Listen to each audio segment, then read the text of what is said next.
Husband left her pregnant for his secretary. She gave birth to twins, crashed his wedding with them.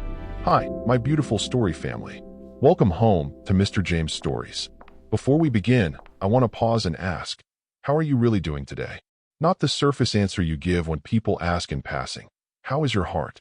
If you're carrying something heavy, if you're nursing a wound that no one else can see, I want you to know, you are not invisible. You matter. Your pain matters. And even if no one else has reminded you today, let me be the one to tell you, you are precious, and you are worthy of love that doesn't need to be earned. Drop a heart in the comments if you're here with me. Let me know you're listening, because this story, it's for anyone who's ever been made to feel like they weren't enough. For anyone who's been erased, dismissed, or told they don't belong in someone else's new life. May peace find you where you sit. May your struggles feel lighter after these next minutes together. And may you remember that being underestimated is sometimes the greatest gift you'll ever receive. Let's begin with love always. The September rain hammered against the floor-to-ceiling windows of the penthouse apartment, each drop catching the golden glow of the city lights 23 stories below. Natasha Winters stood in the kitchen, her hands resting on the cool marble countertop, staring at the dinner she'd spent 4 hours preparing. Pan-seared duck breast with cherry reduction, truffle risotto, roasted asparagus with lemon zest. Trevor's favorites, every single dish. The ones he used to beg her to make back when they lived in that cramped studio apartment in Koreatown, back when he was coding 18-hour days and she was pulling double shifts at Cedars-Sinai, both of them surviving on hope and instant ramen. 6 years ago today, they'd stood in front of a judge at Los Angeles City Hall and promised forever. No big wedding. They couldn't afford it. No honeymoon. Trevor was launching his startup. Every dollar mattered. Just 2 witnesses pulled from the hallway. A simple gold band that cost $300, and Natasha in a white dress she'd found at a consignment shop in Silver Lake. She'd been so happy that day. The duck was getting cold now. She'd plated it at 7:30, right when Trevor said he'd be home. That was 2.5 hours ago. Natasha picked up her phone for the 14th time, scrolling past the unanswered texts she'd sent. Dinner's ready whenever you are. No rush, just let me know. Sent at 7:45. Is everything okay? Getting worried. Sent at 8:30. Trevor? Sent at 9:15. Nothing. Just the little red receipt mocking her from beneath each message. She walked to the dining room table. The restoration hardware one Trevor had insisted on buying last year when his company, Ashford Tech Solutions, closed its Series B funding. $23,000 for a table. She'd nearly choked when she saw the receipt, but Trevor had laughed, pulled her close, kissed her forehead. We made it, Tash. We can finally have nice things. The table was set for 2. Ivory candles burning low in their silver holders. The good china, the stuff they only used for special occasions.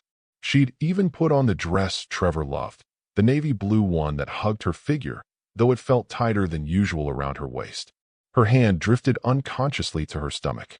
For weeks, that's how far along she was. She'd taken 3 pregnancy tests that morning, just to be sure, and all 3 had shown the same result. 2 pink lines. Pregnant. She'd planned this whole evening around telling him. She'd bought a onesie from a boutique baby store in West Hollywood, soft gray cotton with tiny navy blue letters that read, Daddy's co-founder. A reference to all those early years when it had been just the 2 of them building his dream together. She'd wrapped it in tissue paper, placed it in a small white box, and hidden it in the credenza behind the good stemware. But Trevor wasn't here. The candles had burned down to stubs. The wine she'd opened, a 2015 Bordeaux he'd been saving for something special, sat untouched, breathing pointlessly in its crystal decanter. Natasha's phone buzzed. She grabbed it so fast she nearly knocked over her water glass. Trevor, working late. Don't wait up. That was it. For words. Not even an apology. Not sorry. Or, I forgot. Or, I'll make it up to you. Just a dismissal. Her throat tightened, but she blinked back the tears. She was being dramatic. He was busy. He'd always been busy. That's what happened when you ran a $50 million company. Board meetings ran long. Investors demanded attention. She understood that. She'd always understood that. Little did she know, across town in a corner office with a view of the Santa Monica Mountains, her husband was opening a bottle of Dom Perignon. But he wasn't alone, and he wasn't thinking about her at all. Natasha set her phone face down on the table. She blew out what remained of the candles, watching the thin trails of smoke curl upward and disappear. Then she began clearing the plates. The duck congealed in its sauce, the risotto stiff and cold, the asparagus limp. She scraped everything into the trash. 6 years. 6 years of supporting him, believing in him, sacrificing her own career so he could chase his dreams. She'd left nursing, a job she loved, a job that meant something, because Trevor said he needed her, not to work at his company, but to be there, to manage their home, to host dinners with potential investors, to be the perfect supportive wife who made everything else in his life run smoothly so he could focus on building his empire. And she'd done it, happily, because she thought they were partners. She was rinsing the plates when she saw it.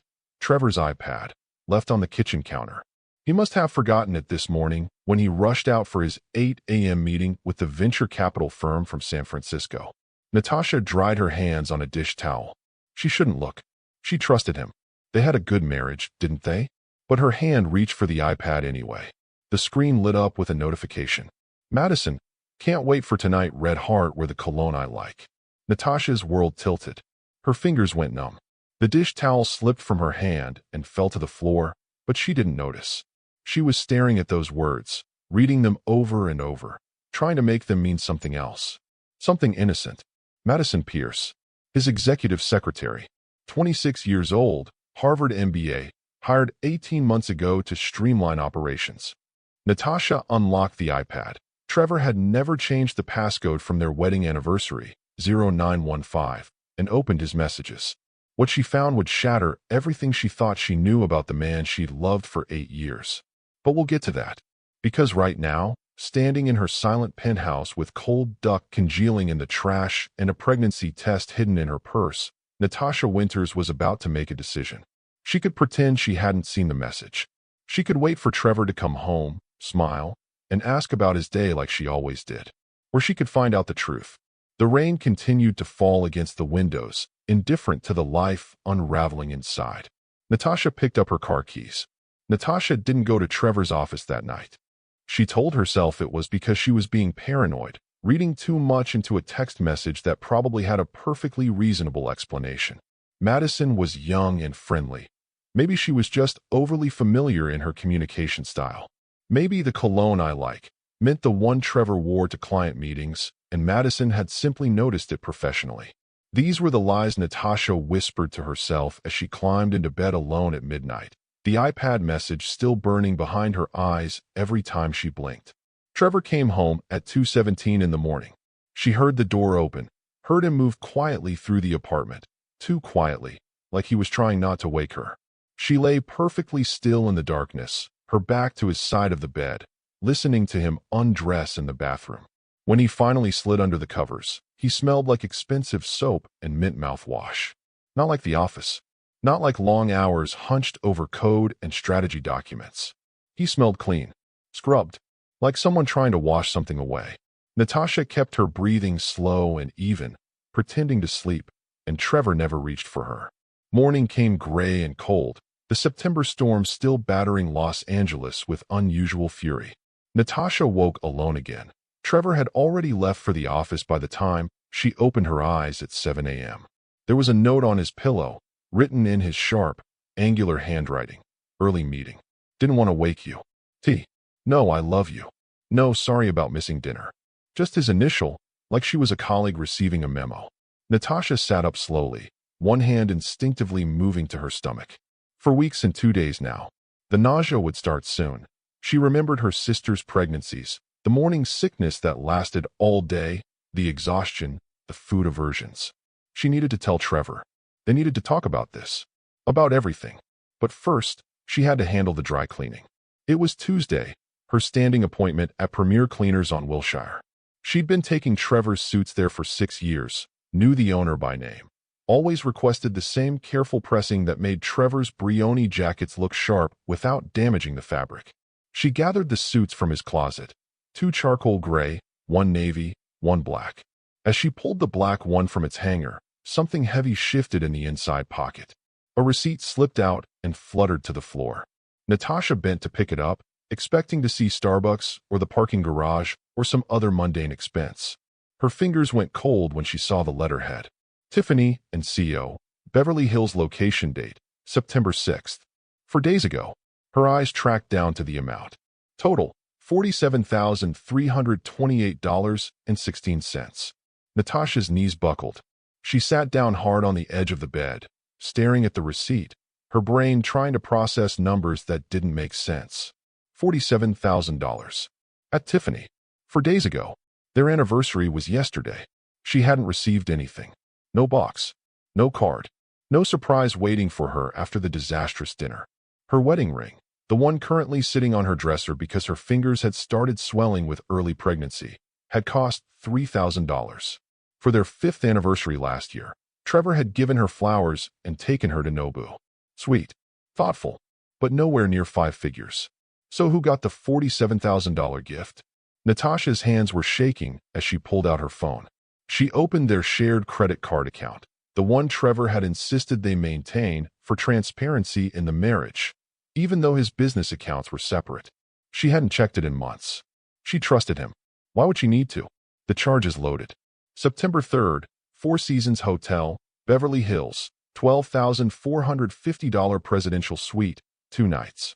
August 28th, Valentino Boutique, $8,640 women's ready-to-wear. August 15th, Nobu Malibu, $3,287 dinner for 2, private dining room.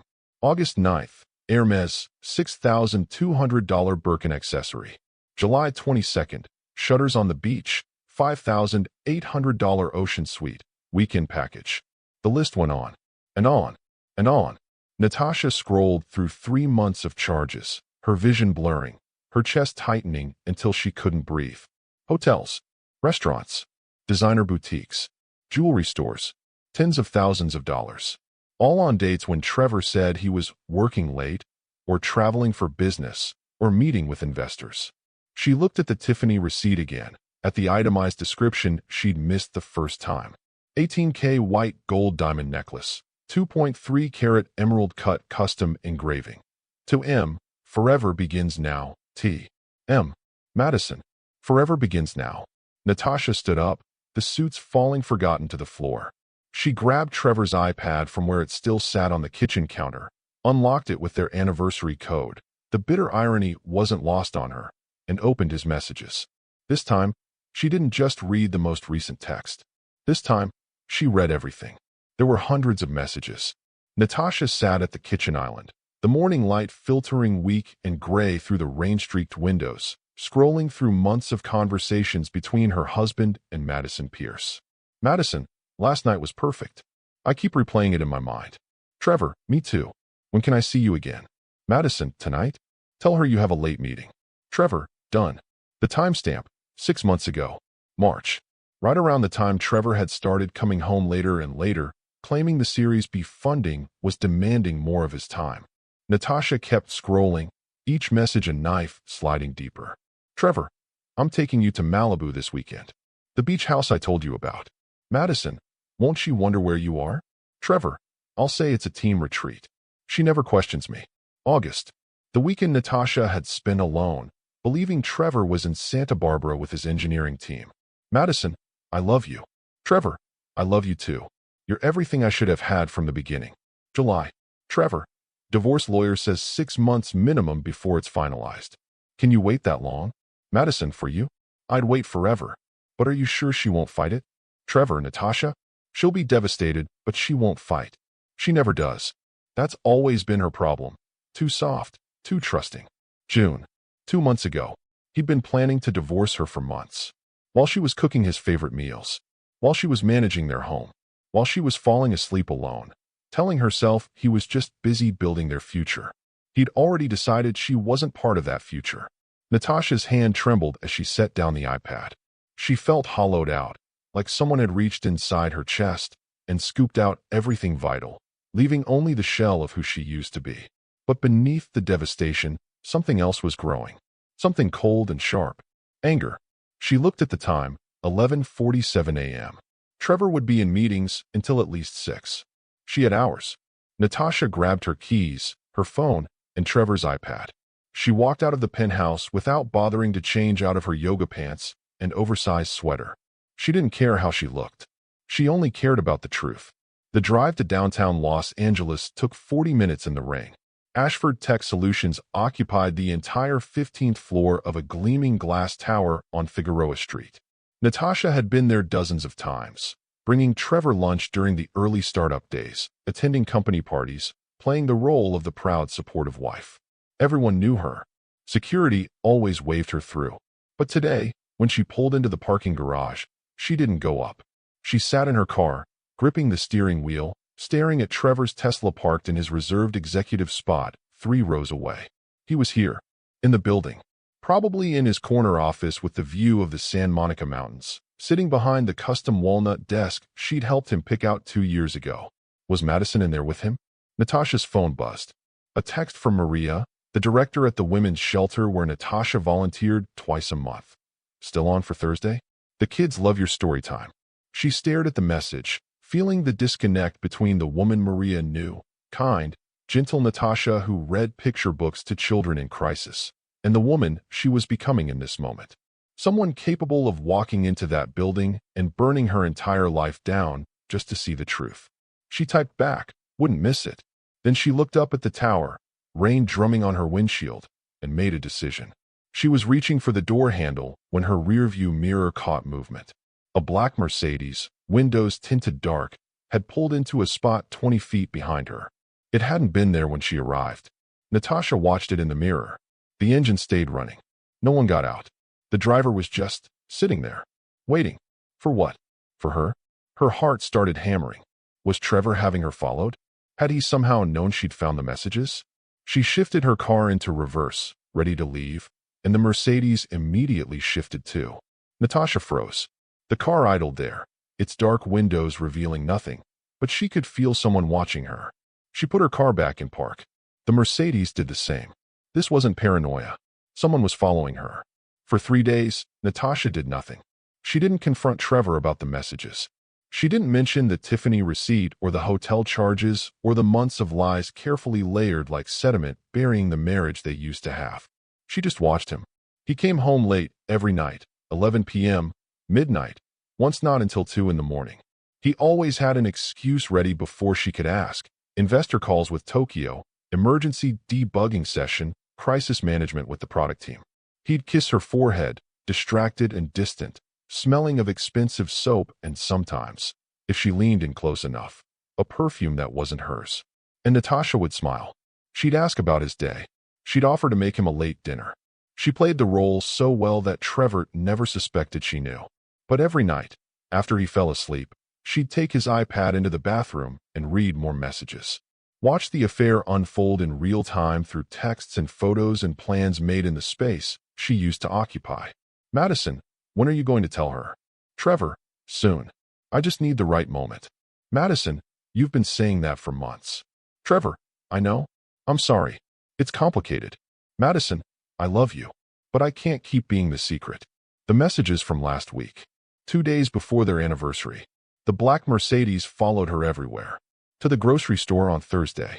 To her volunteer shift at the women's shelter. To her doctor's appointment. The one where they confirmed the pregnancy. Showed her the tiny blur on the ultrasound screen. Told her the due date was May 2nd. She was going to be a mother. And her husband was planning to leave her. The car was always there, keeping a careful distance, never approaching but never leaving. Natasha had tried confronting it once, walking directly toward it in the Whole Foods parking lot. But the driver had simply pulled away before she got close enough to see inside. Whoever it was, they were patient, professional. It terrified her. Friday night, midnight. Natasha couldn't sleep. The nausea had started, waves of it that came without warning, leaving her dizzy and exhausted. She'd thrown up twice that evening, quietly, in the guest bathroom where Trevor wouldn't hear. She lay in bed, listening to the city hum 23 floors below, and thought about the future. About raising a child alone. About divorce lawyers and custody battles, and explaining to her son or daughter why daddy lived somewhere else. About the woman named Madison who was sleeping in hotel rooms that cost more than Natasha used to make in a month. Her phone sat on the nightstand, dark and silent. She picked it up. Opened Trevor's iPad tracking app. She'd installed it years ago, back when Find My Friends was new and they'd thought it was romantic to always know where the other person was. Trevor's dot pulsed on the screen. Not at the office. Not at home. At a hotel. The Peninsula, Beverly Hills. Room 847. At midnight on a Friday. Natasha sat up slowly, careful not to disturb the blankets on Trevor's empty side of the bed. He'd said he was working late. An emergency with the development team. He'd texted her at 9, "Don't wait up." Might be an all-nighter. But he wasn't at the office. He was at a hotel. And Natasha knew, with the terrible certainty that comes from seeing something you've been trying not to see, that Madison was there with him.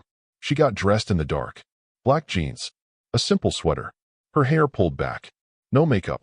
She looked like a ghost of herself in the bathroom mirror, pale and hollow-eyed. She grabbed her keys. The Peninsula was a 20-minute drive. She made it in 15, the city lights blurring past her windows, her hands steady on the wheel, even though her heart was trying to break through her ribs. She used the valet. Walked through the lobby like she belonged there, shoulders back, chin up, the way her mother had taught her. Confidence is just pretending you have permission. The elevator. 8th floor. Room 847. Natasha stood outside the door, listening. She could hear voices inside. Laughter. A woman's voice, young and bright. Trevor's voice, warm in a way it hadn't been with her in months. She knocked. The voices stopped. Footsteps approached. The door opened. And Madison Pierce, wearing nothing but one of Trevor's dress shirts, her long dark hair tousled, her lips still swollen from kissing, stared at Natasha in horror. Oh my God! Behind her, Trevor appeared, bare-chested, frozen in the doorway between the bedroom and the suite's living area. His eyes met Natasha's, and for one long, terrible moment, no one moved. Then Natasha's voice came out quiet, steady, almost calm. "Hi, Trevor. Working late." Madison stumbled backward, clutching Trevor's shirt closed, her face cycling through shock, confusion, and then horror as understanding dawned. "Trevor, who is this?" But Trevor wasn't looking at Madison. He was staring at Natasha, and his expression wasn't shame or regret or even surprise. It was annoyance, like she'd interrupted something important, like she was the problem. "Jesus, Natasha." He grabbed a hotel robe from the back of a chair and shrugged it on. "You can't just show up at people's hotel rooms in the middle of the night." Natasha's voice came out flat. "People's hotel rooms. Is that what you're calling this?" Madison's eyes were darting between them, her face pale. "Trevor, what is happening? Who is she?" Trevor ran a hand through his hair. That gesture Natasha used to find endearing when he was stressed, back when his problems were hers to help solve. "This is Madison, this is Natasha, my wife." The word hit the room like a grenade. Madison's hand flew to her mouth. But you said you were divorced. You said your ex-wife was unstable, that she wouldn't stop calling." "I know what I said." Trevor's voice had an edge now, sharp and defensive. He turned to Natasha. "Can we talk about this somewhere else? You're making a scene." Natasha looked at him, really looked at him, and saw a stranger. This man standing in a hotel robe, more concerned about Madison's comfort than his wife's devastation, was not the person she'd married 6 years ago. Or maybe he was. Maybe this was who Trevor had always been, and she'd just been too in love to see it. "I'm making a scene," Natasha repeated slowly. "I found out my husband is having an affair, tracked him to a hotel room, and I'm the one making a scene?" Madison made a small, strangled sound. Oh my God, I didn't know." "Trevor, you told me." "Madison." Trevor crossed to her, put his hands on her shoulders. His voice softened in a way it never did with Natasha anymore. "Baby, it's okay. Let me handle this." "Baby." Natasha watched him touch Madison, tender, protective, everything he used to be with her, and something inside her chest cracked clean through. "How long?" Her voice didn't sound like her own. Trevor didn't answer. He was still focused on Madison, murmuring something Natasha couldn't hear, stroking her hair. "How long, Trevor?" He finally looked at her, exasperated. "Does it matter?" "Yes." He sighed, like she was exhausting him. "A year. About. A year. 12 months." While Natasha had been planning their 6th anniversary dinner. While she'd been supporting his business, playing the perfect wife, believing in their partnership. Madison's voice came out small, broken. "You said you'd only been divorced for 3 months. You said." She looked at Natasha. "I'm sorry. I didn't know. I swear I didn't know you were still married." And Natasha believed her. She could see it in the younger woman's face, the genuine shock, the humiliation of realizing she'd been lied to as thoroughly as Natasha had. They were both victims of the same man. But right now, Natasha didn't have the capacity to care about Madison's pain. She had her own to deal with. She reached into her purse and pulled out the small white box she'd been carrying for 5 days. The one with the gray onesie inside. Daddy's co-founder. She held it up so Trevor could see it. What is that? He squinted at it, confused. Natasha opened the box. Let him see the tiny garment inside. Trevor's face went slack. Natasha, I'm pregnant. Her voice was steady, but her hands were shaking. 4.5 weeks. I was going to tell you at our anniversary dinner. The one you didn't come home for. The room went silent except for the hum of the hotel's air conditioning. Madison had backed up to the window, her hand over her mouth, tears streaming down her face. Trevor just stared at the onesie, then at Natasha, then back at the onesie. When he finally spoke, his voice was cold, detached, like he was discussing a business problem that had nothing to do with him. That's not my problem anymore. Natasha felt the words hit her chest like bullets. What? Trevor's jaw set. That look he got when he'd made a decision and wouldn't be swayed. She'd seen it in board meetings, in negotiations, in every situation where Trevor Ashford decided what Trevor Ashford wanted. I want a divorce. My lawyer will send you papers on Monday. I need you out of the penthouse by next Friday. Madison and I. He glanced at Madison, who was openly sobbing now. We're getting married. In 3 months. This was always going to happen, Natasha. I've been planning it for a while. Planning? Natasha couldn't get enough air. You've been planning to leave me? You were never supposed to be part of this version of my life. His voice was matter-of-fact. Clinical. You were great when I was nobody. When I was coding in that shithole apartment and eating dollar ramen. But I'm not that person anymore. I've built something. And I need someone who fits the life I have now. He looked at Madison when he said it. Madison, with her Harvard MBA and her federal judge father and her museum curator mother. Madison, who came from the kind of money and status Trevor had always wanted but never had. Natasha had loved him when he had nothing. And now that he had everything, he was throwing her away. So that's it. Natasha's voice cracked. 6 years of marriage. A baby. And you're just done. Trevor reached for his phone on the nightstand. Pressed a button. Security? Hi. Yes. I have an unwanted visitor in room 847. Can you send someone up to escort her out? Thank you. He ended the call and looked at Natasha with eyes that held no warmth, no recognition, no trace of the man who'd promised to love her forever in that City Hall ceremony. You need to leave, Natasha.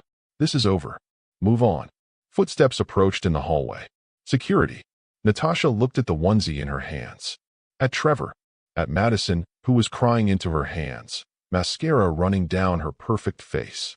And she realized she was alone. Completely, devastatingly alone. The door opened. 2 security guards stood there, polite but firm. Ma'am, we need you to come with us. Natasha walked out of that hotel room with her head high and her heart in pieces. She didn't know it yet, but this moment, this exact moment of utter destruction, was the beginning of something else. Something Trevor Ashford would spend the rest of his life regretting. The divorce papers arrived on Monday morning, hand-delivered by a courier in a black suit who looked like he'd rather be anywhere else. Natasha signed for the manila envelope at 8:47 a.m., still in her pajamas, her hair unwashed, her eyes swollen from 3 days of crying. She'd barely left the penthouse since Friday night. Couldn't eat. Couldn't sleep. She'd spent the weekend on the couch, staring at the city lights, one hand on her stomach, trying to understand how her entire life had imploded in the space of 10 minutes. The envelope sat on the kitchen counter for an hour before she could bring herself to open it. Inside, a petition for dissolution of marriage. Grounds, irreconcilable differences. Her name was spelled wrong. Natasha Winters, not Natasha Ashford. Like he'd already erased her married name from his mind. There was a handwritten note from Trevor's lawyer, a man named Gerald Pemberton, whose letterhead listed offices in Century City. Ms. Winters, Mr. Ashford is requesting an expedited dissolution. Please review the attached settlement proposal. You have until Wednesday to vacate the marital residence. A moving company will be provided at Mr. Ashford's expense to assist with your personal belongings. Best regards, Gerald Pemberton, ESQ. Personal belongings. Natasha looked around the penthouse. The restoration hardware furniture, the Italian marble countertops, the custom window treatments, the art on the walls. None of it was hers. She'd picked it all out, spent months designing this space, turned it into a home. But legally, none of it belonged to her. Trevor had purchased the penthouse 3 years ago, after the series of funding. His name on the deed. His money. His property. She flipped to the settlement proposal page. Division of assets. No marital property to divide. Wife contributed no financial assets to the marriage. Husband requests wife vacate residence by September 18th. Spousal support. None. Marriage duration less than 10 years. Other considerations. Husband offers one-time payment of $5,000 to assist wife with relocation expenses. $5,000. For 6 years of marriage. For supporting him when he had nothing. For giving up her nursing career. For the $200,000 she'd given him from her father's life insurance to start his company. The money that had funded the first year of Ashford Tech Solutions. He was offering her $5,000 and telling her she'd contributed nothing. Natasha's hands started shaking. Not from sadness this time. From rage. Wednesday arrived before she was ready. She'd packed 2 suitcases. Clothes. Photos of her parents. Her grandmother's jewelry box. The onesie she'd bought for the baby, still in its white box. Everything else, the life she'd built here, stayed behind. At noon, there was a knock at the door. Not Trevor. He'd made it clear through his lawyer that he wouldn't be present for the transition. Too painful. Too awkward. Instead, there were 2 men in suits and a security guard. Ms. Winters? The older man held up an ID badge. I'm David Chun from Platinum Moving Services. We're here to assist with your departure. Departure. Like she was leaving of her own accord. Like this was voluntary. Natasha gestured to her 2 suitcases by the door. That's everything. David looked confused. Just 2 bags? Mr. Ashford said you'd need the full service team. I don't need anything else. Because it was all his, wasn't it? Every piece of furniture, every dish, every towel. All purchased with his money, for his home, in his name. She'd just been living in it. The second man, younger, uncomfortable, handed her an envelope. From Mr. Ashford's attorney. Inside was a check for $5,000 and a business card for a motel in Culver City. We've arranged temporary housing, David said gently. 2 weeks paid. To give you time to figure things out. Figure things out. She was pregnant.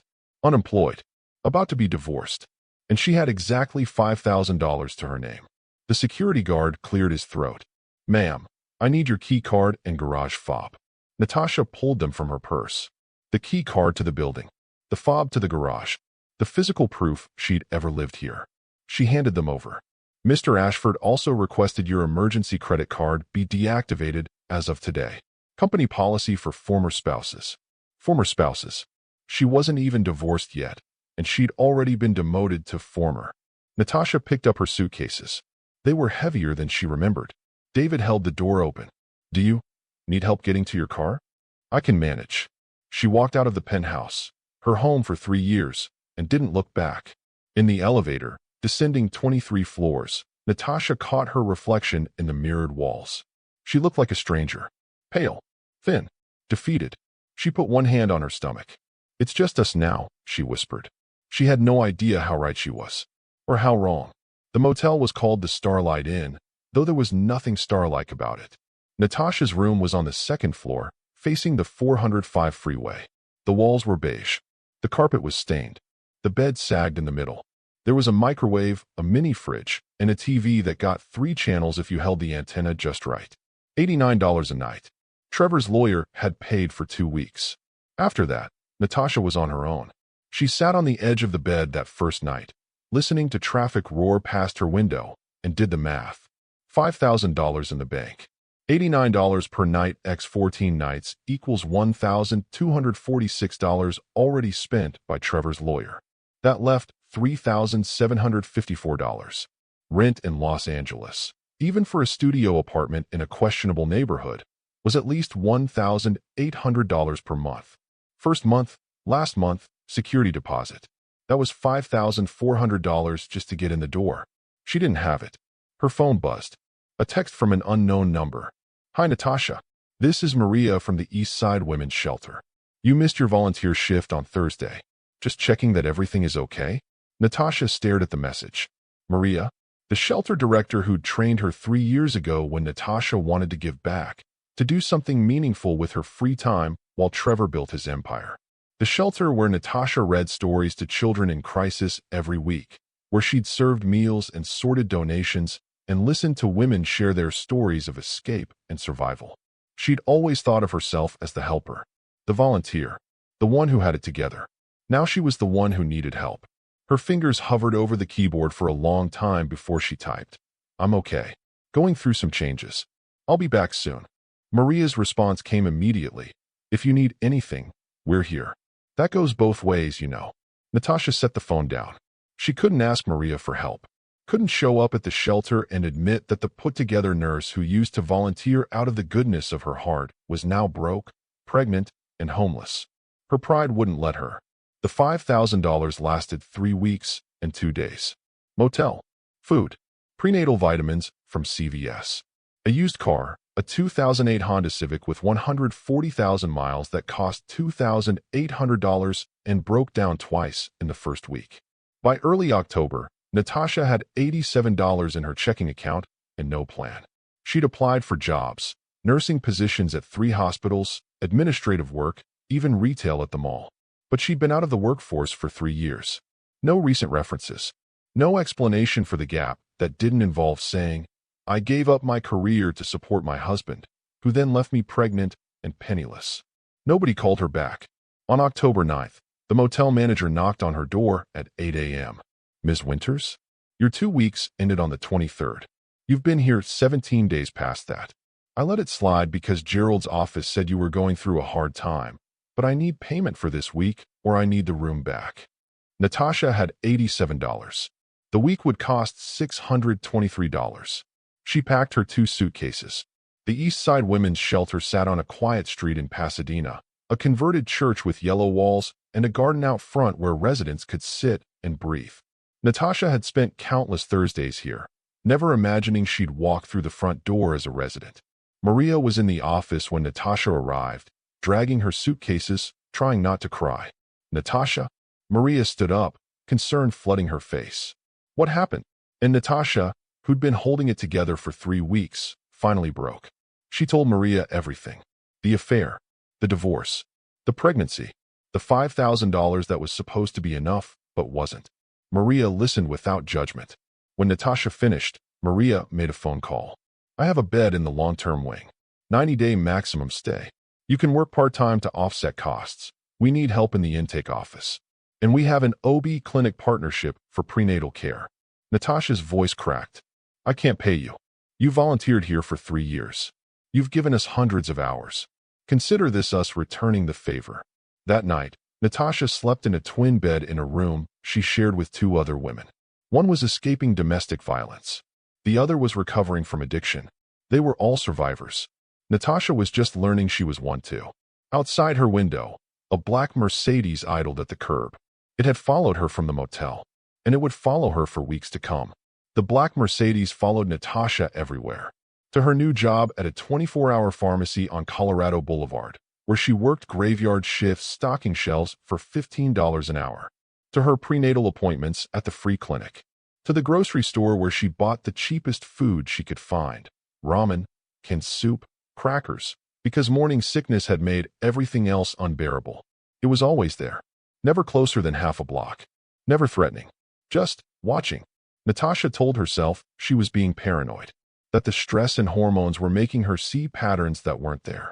But on the night of October 23rd, walking back to the shelter at 3 in the morning after her pharmacy shift, the Mercedes pulled up beside her. She froze on the sidewalk, her heart hammering, one hand instinctively moving to her stomach. She was 6 weeks pregnant now, barely showing, but the baby was there. Real. Hers to protect. The driver's window rolled down. A man in his early 60s sat behind the wheel, silver hair, expensive suit, kind eyes behind wire-rimmed glasses. He looked like someone's grandfather. Like a college professor. Not like someone who'd been stalking a pregnant woman for 3 weeks. "Ms. Winters?" His voice was gentle. "I apologize for alarming you. My name is Richard Castellano. I'm an attorney. I represent your grandfather, Jonathan Winters." Natasha's breath caught. Jonathan Winters. A name she hadn't spoken in 15 years. her mother's father. The real estate magnate who'd built an empire in Los Angeles commercial properties in the 70s and 80s. The man who'd disowned Natasha's mother, Catherine, when she married a high school teacher instead of the corporate lawyer Jonathan had chosen for her. The grandfather who'd sent Natasha's family exactly one communication in her entire childhood, a cease and desist letter when Natasha was 12, threatening legal action if they ever used the Winters name for financial gain. After that, they'd had no contact. Catherine died when Natasha was 23, a car accident on the 101, gone in an instant. Natasha had sent a funeral notice to Jonathan's office. He never responded. And now his lawyer was sitting in a Mercedes outside a women's shelter at 3 in the morning. "Why are you following me?" Natasha's voice came out steadier than she felt. Richard turned off the car and stepped out. He moved slowly, deliberately, hands visible, like he was approaching a frightened animal. "Your grandfather is dying," he said quietly. "Stage 4 pancreatic cancer. He has days, maybe a week at most." Natasha felt nothing. This man was a stranger. He'd chosen to be a stranger. "I'm sorry," she said, because it seemed like the thing to say. "But I don't understand what that has to do with me. He wants to see you. Before he dies, he wants to make things right." "Make things right." Natasha's laugh was bitter. "He cut my mother off when she was 22. He never met me. He threatened to sue us when I was a child. And now that he's dying, he wants to make things right." Richard's expression was pained. "I know it's complicated. I know he's made terrible choices. But Natasha, may I call you Natasha? He's been watching you for years. Since your mother died. He knows about your marriage. About the divorce. About the baby. The baby." Natasha's hand tightened on her stomach. "How do you know about that?" "He's had someone monitoring your well-being. Not to interfere, just to make sure you were safe. When you ended up here," Richard gestured to the shelter. "He wanted to intervene. I convinced him to wait. To let me approach you properly. So you've been stalking me." "Watching over you," Richard corrected gently. "There's a difference." Natasha wanted to be angry. Wanted to tell this man to get back in his expensive car and leave her alone. But she was exhausted. And pregnant. And living in a shelter. And despite everything, a tiny part of her, the part that still missed her mother, that remembered being a little girl who wondered why she didn't have a grandfather like the other kids, wanted to know. "What does he want?" she asked. Richard pulled a card from his jacket pocket. Cedars-Sinai Medical Center. Private Oncology Wing. Room 847. The same number as the hotel room where she'd found Trevor and Madison. The universe, apparently, had a sick sense of humor. "Just to talk," Richard said. "To explain. And to tell you about your future." "My future?" Richard's eyes were solemn. "You're a Winters, Natasha. That means something.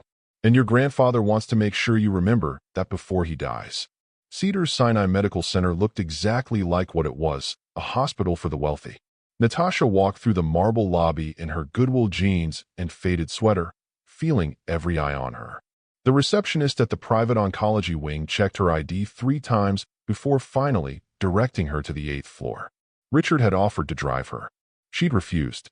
Took the bus instead, the 720 Rapid that crawled down Wilshire Boulevard, because accepting rides from strangers, even well-meaning lawyers, felt like giving up some essential part of herself. Room 847. She knocked softly. "Come in." The voice was weak but cultured. Precise enunciation. The kind of voice that came from expensive private schools and a lifetime of being listened to. Natasha pushed open the door. Jonathan Winters looked nothing like she'd imagined. She'd built him up in her mind as some kind of monster. Cold, cruel, the villain who'd rejected her mother and poisoned her childhood with his absence. But the man in the hospital bed was just old and dying. Skeletal thin, skin like paper, hooked up to machines that beeped softly in the sterile silence. His hair, what little remained, was white.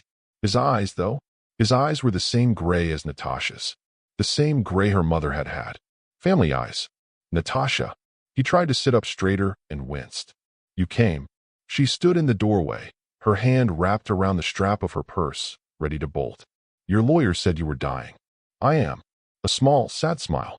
"Pancreatic cancer doesn't negotiate. I have perhaps 72 hours. The doctors are quite clear on that." Silence stretched between them. 15 years of it. Finally, Jonathan spoke. "You look exactly like your mother. Catherine was beautiful. You have her eyes. You never told her that." Natasha's voice was hard. You cut her off. Called her a disgrace for marrying my father. I did. No excuses. No justification. Just acknowledgement. I was a proud, stupid old man who thought lineage and status mattered more than love. I was wrong. Why didn't you tell her that before she died? Jonathan's eyes glistened. Because I'm a coward. I kept thinking I had time.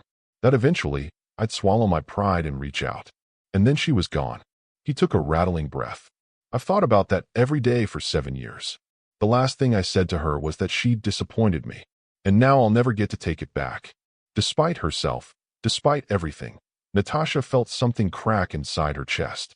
She'd spent 15 years hating this man, blaming him for the financial struggles her parents faced, for her mother's quiet sadness every Christmas when other families gathered with extended relatives and the Winters family was just 3. But looking at him now, broken and dying and drowning in regret, she couldn't hold on to the hate. She was too tired, and hate took energy she didn't have. Why am I here? She asked quietly. Jonathan gestured to the chair beside his bed. Please, sit. I need to tell you some things before I run out of time. Natasha sat. Not close, but she sat. I've been watching you since your mother died, Jonathan said. Richard has kept me informed. Your nursing career, your marriage, your volunteer work at the shelter. He paused. I know what Trevor did to you. Natasha stiffened. How? I have resources. When I learned you'd ended up at the East Side shelter, I had Richard investigate. I know about the affair, the divorce, the baby. His voice softened. I know he left you with nothing. It's not your concern.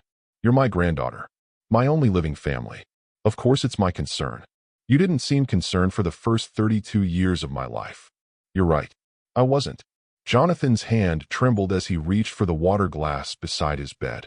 Natasha found herself leaning forward to help him, nurse instincts overriding anger. He took a sip and continued. I can't change the past, Natasha. I can't bring your mother back or undo 15 years of silence. But I can change your future. He reached for a folder on the bedside table. Inside, legal documents. Thick. Official. This is my will, Jonathan said. I'm leaving everything to you. $380 million. Real estate holdings throughout California. Stock portfolios. Liquid assets. All of it. Natasha's brain stuttered to a stop. $380 million. I don't. That's not. I can't. You can. And you will. Jonathan's voice held an edge of the authority he must have wielded in boardrooms for decades. But there are conditions. Of course there were. What conditions? Jonathan's gray eyes, her eyes, fixed on her with unexpected intensity. Don't let that man erase you, Natasha. You're a Winters. Make him remember that. The black Mercedes followed Natasha everywhere. To her new job at a 24-hour pharmacy on Colorado Boulevard, where she worked graveyard shifts stocking shelves for $15 an hour. To her prenatal appointments at the free clinic. To the grocery store where she bought the cheapest food she could find. Ramen, canned soup, crackers, because morning sickness had made everything else unbearable. It was always there. Never closer than half a block. Never threatening. Just watching. Natasha told herself she was being paranoid. That the stress and hormones were making her see patterns that weren't there. But on the night of October 23rd, walking back to the shelter at 3 in the morning after her pharmacy shift, the Mercedes pulled up beside her. She froze on the sidewalk, her heart hammering, one hand instinctively moving to her stomach. She was 6 weeks pregnant now, barely showing, but the baby was there. Real. Hers to protect. The driver's window rolled down. A man in his early 60s sat behind the wheel, silver hair, expensive suit, kind eyes behind wire-rimmed glasses. He looked like someone's grandfather, like a college professor, not like someone who'd been stalking a pregnant woman for 3 weeks. Ms. Winters? His voice was gentle. I apologize for alarming you. My name is Richard Castellano. I'm an attorney. I represent your grandfather, Jonathan Winters. Natasha's breath caught. Jonathan Winters. A name she hadn't spoken in 15 years. Her mother's father. The real estate magnate who'd built an empire in Los Angeles commercial properties in the 70s and 80s. The man who'd disowned Natasha's mother, Catherine, when she married a high school teacher instead of the corporate lawyer Jonathan had chosen for her. The grandfather who'd sent Natasha's family exactly one communication in her entire childhood. A cease and desist letter when Natasha was 12, threatening legal action if they ever used the Winters name for financial gain. After that, they'd had no contact. Catherine died when Natasha was 23, a car accident on the 101, gone in an instant. Natasha had sent a funeral notice to Jonathan's office. He never responded. And now his lawyer was sitting in a Mercedes outside a women's shelter at 3 in the morning. "Why are you following me?" Natasha's voice came out steadier than she felt. Richard turned off the car and stepped out. He moved slowly, deliberately, hands visible, like he was approaching a frightened animal. "Your grandfather is dying," he said quietly. "Stage 4 pancreatic cancer. He has days, maybe a week at most." Natasha felt nothing. This man was a stranger. He'd chosen to be a stranger. "I'm sorry," she said, because it seemed like the thing to say. "But I don't understand what that has to do with me. He wants to see you. Before he dies, he wants to make things right." "Make things right." Natasha's laugh was bitter. "He cut my mother off when she was 22. He never met me. He threatened to sue us when I was a child. And now that he's dying, he wants to make things right." Richard's expression was pained. "I know it's complicated. I know he's made terrible choices. But Natasha, may I call you Natasha? He's been watching you for years. Since your mother died. He knows about your marriage. About the divorce. About the baby. The baby." Natasha's hand tightened on her stomach. "How do you know about that?" "He's had someone monitoring your well-being. Not to interfere. Just to make sure you were safe. When you ended up here," Richard gestured to the shelter. "He wanted to intervene. I convinced him to wait. To let me approach you properly. So you've been stalking me." "Watching over you," Richard corrected gently. "There's a difference." Natasha wanted to be angry. Wanted to tell this man to get back in his expensive car and leave her alone. But she was exhausted. And pregnant. And living in a shelter. And despite everything, a tiny part of her, the part that still missed her mother, that remembered being a little girl who wondered why she didn't have a grandfather like the other kids, wanted to know. "What does he want?" she asked. Richard pulled a card from his jacket pocket. Cedars-Sinai Medical Center. Private Oncology Wing. Room 847. The same number as the hotel room where she'd found Trevor and Madison. The universe, apparently, had a sick sense of humor. "Just to talk," Richard said. "To explain. And to tell you about your future." "My future?" Richard's eyes were solemn. "You're a Winters, Natasha. That means something. And your grandfather wants to make sure you remember that before he dies." Cedars-Sinai Medical Center looked exactly like what it was, a hospital for the wealthy. Natasha walked through the marble lobby in her Goodwill jeans and faded sweater, feeling every eye on her. The receptionist at the private oncology wing checked her ID 3 times before finally directing her to the 8th floor. Richard had offered to drive her. She'd refused.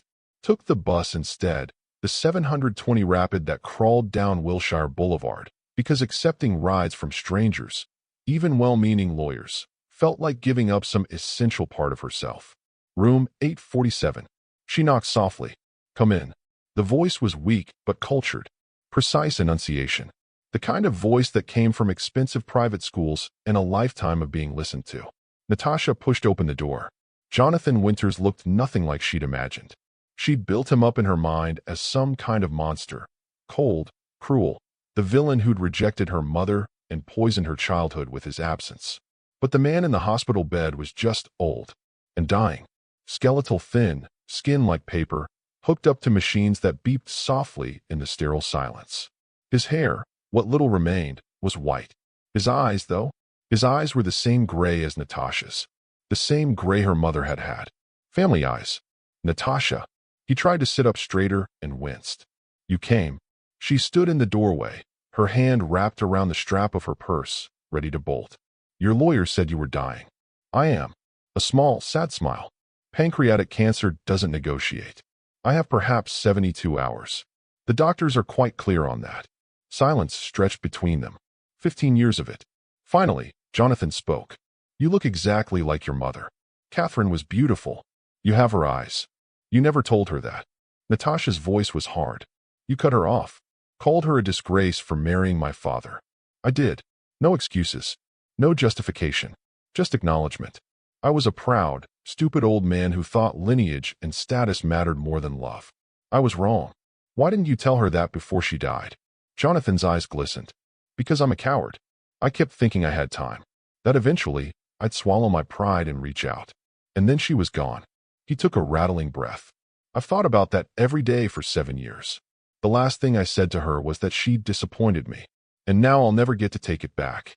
Despite herself, despite everything, Natasha felt something crack inside her chest. She'd spent 15 years hating this man, blaming him for the financial struggles her parents faced, for her mother's quiet sadness every Christmas when other families gathered with extended relatives and the Winters family was just 3. But looking at him now, broken and dying and drowning in regret, she couldn't hold on to the hate. She was too tired, and hate took energy she didn't have. "Why am I here?" she asked quietly. Jonathan gestured to the chair beside his bed. "Please, sit. I need to tell you some things before I run out of time." Natasha sat. Not close, but she sat. "I've been watching you since your mother died," Jonathan said. "Richard has kept me informed. Your nursing career, your marriage, your volunteer work at the shelter." He paused. "I know what Trevor did to you." Natasha stiffened. "How?" "I have resources. When I learned you'd ended up at the East Side shelter, I had Richard investigate. I know about the affair, the divorce, the baby." His voice softened. "I know he left you with nothing. It's not your concern. You're my granddaughter, my only living family. Of course it's my concern. You didn't seem concerned for the first 32 years of my life." "You're right. I wasn't." Jonathan's hand trembled as he reached for the water glass beside his bed. Natasha found herself leaning forward to help him, nurse instincts overriding anger. He took a sip and continued. "I can't change the past, Natasha. I can't bring your mother back or undo 15 years of silence. But I can change your future." He reached for a folder on the bedside table. Inside, legal documents. Thick. Official. "This is my will," Jonathan said. "I'm leaving everything to you. $380 million. Real estate holdings throughout California. Stock portfolios. Liquid assets. All of it." Natasha's brain stuttered to a stop. $380 million. "I don't. That's not. I can't." "You can. And you will." Jonathan's voice held an edge of the authority he must have wielded in boardrooms for decades. "But there are conditions." Of course there were. What conditions? Jonathan's gray eyes, her eyes, fixed on her with unexpected intensity. "Don't let that man erase you, Natasha. You're a Winters. Make him remember that." Jonathan Winters died at 4:47 a.m. on October 25th, 3 hours after Natasha left his hospital room. She got the call from Richard while she was at the pharmacy, stocking shelves with toilet paper and trying not to think about the fact that her entire life had just been turned inside out. "He went peacefully," Richard said. "In his sleep." The hospice nurse said he was smiling. Natasha had no idea how to feel. She barely knew the man. He'd been a stranger who happened to share her DNA. A stranger who'd been cruel to her mother. A stranger who'd just left her more money than she could comprehend. "What happens now?" she asked. "Now we read the will. Officially. Can you meet me at my office tomorrow at 2 p.m.? Richard's office was in Century City, the same building where Trevor's lawyer had his practice. Natasha wondered if they'd ever crossed paths in the elevator, these two men who'd shaped her life in such different ways. The conference room had floor-to-ceiling windows overlooking the city. On a clear day, you could probably see the ocean. Richard sat across from her with a stack of documents that looked like it could sink a ship. "Before we begin," he said, "I want you to understand the scope of what you're inheriting." He slid a summary sheet across the table. Winters Estate, Asset Summary. Real estate holdings, $240 million. 17 commercial properties in Los Angeles, Orange County, and San Diego. 3 luxury residential properties. Partial ownership in Terrania Resort, Palos Verdes. Investment portfolio, $95 million. Diversified stock holdings. Bonds. Private equity stakes in tech companies. Liquid assets, $45 million. Cash accounts. Money market funds. Treasury bonds. Total estate value, $380 million. Natasha stared at the number until it stopped looking like numbers and started looking like abstract symbols. $380 million. She was living in a women's shelter, working graveyard shifts at a pharmacy for $15 an hour. She had $87 in her checking account, and she just inherited more money than Trevor would make in 5 lifetimes. "This can't be real," she whispered. Richard smiled gently. "It's very real. Your grandfather was an exceptionally astute businessman. He started with one building in 1972, a small office complex in Torrance that everyone said would fail. 50 years later, he owned a significant portion of commercial real estate in Southern California. Why me? He has other family, cousins, someone. You're his only direct descendant. His son, your uncle, died in 1998. Car accident. Your mother was his only daughter, which makes you his only grandchild, his only heir. Natasha's head was spinning. What were the conditions? He said there were conditions. Richard pulled out another document. 3 conditions. First, you cannot disclose this inheritance to Trevor Ashford until after your divorce is finalized. Natasha blinked. Why? Your grandfather was quite specific about this. He said, I will not let that man profit from my granddaughter's pain. If Trevor learns about the money before the divorce is final, he could contest the settlement, claim he's entitled to a portion as marital assets acquired during the marriage. But the inheritance came after he filed for divorce. Yes, but divorce proceedings can drag on for months. Until the judge signs the final decree, you're technically still married. And anything you acquire during that time could be considered community property. Richard's expression hardened. Your grandfather wanted to make absolutely certain Trevor gets nothing. Natasha felt something unfurl in her chest. A dark, satisfied feeling she'd never experienced before. Revenge. What's the second condition? She asked. You must use $50 million to correct an injustice. Richard looked apologetic. He was cryptic about this. Wouldn't elaborate. Just said you'd know what it meant when the time came. $50 million to correct an injustice. Trevor's face flashed through Natasha's mind. Trevor, who'd left her homeless and pregnant. Trevor, who'd claimed she'd contributed nothing to their marriage while building his empire on her $200,000 investment. She knew exactly what the injustice was. And the third condition? Richard smiled. The rest is yours to do with as you wish. No strings. No requirements. $330 million to live your life however you choose. Natasha sat back in her chair, one hand on her still flat stomach. She'd walked into this office as a broke, abandoned woman living in a shelter. She was walking out as one of the wealthiest women in California. But Richard wasn't finished. He slid one more folder across the table. There's something else you need to see. Something about Trevor's company. Your grandfather had his investigators look into Ashford Tech Solutions when he learned about the divorce. Why? Because you gave Trevor $200,000 to start that company. Money from your father's life insurance. Your grandfather wanted to know what happened to it. Natasha opened the folder. Inside, financial records, corporate filings, investment documents. Her $200,000 wasn't listed as a loan or a gift. It was listed as spousal investment capital in Winters, September 2020. Richard leaned forward. Under California law, that designation makes you a co-owner of the company, not a lender, an investor, which means you're entitled to equity. How much equity? 50%. You own half of Ashford Tech Solutions. And Trevor never disclosed this in the divorce filing. Natasha's heart started pounding. What does that mean? Richard's smile was sharp, professional. The smile of a lawyer who'd just found a winning hand.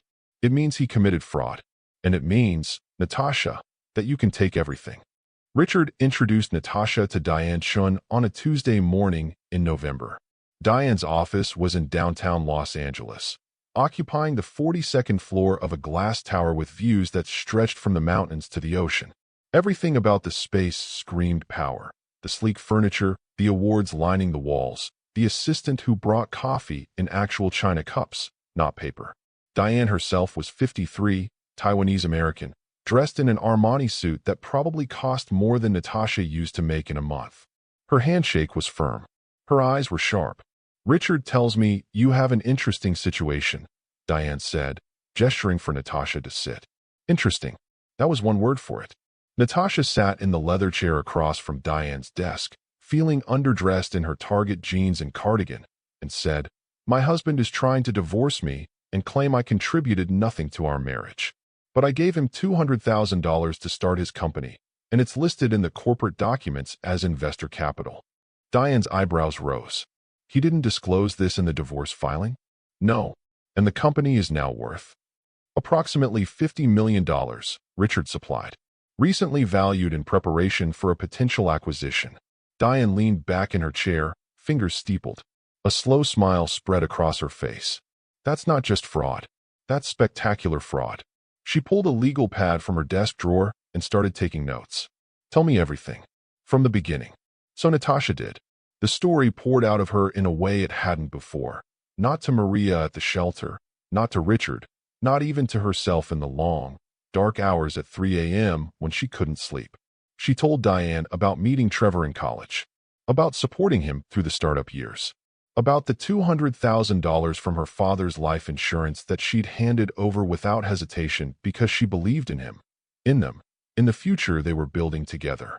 She told her about finding the Tiffany receipt, the messages, the hotel room, about Trevor calling the pregnancy not my problem, about being escorted out of her own home with $5,000 and 2 suitcases.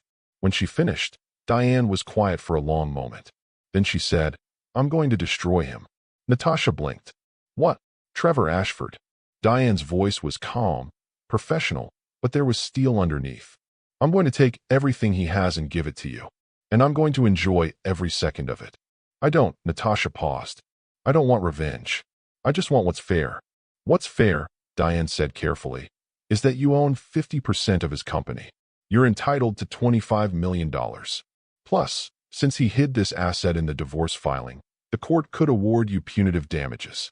We could be looking at 35, maybe 40 million. $40 million.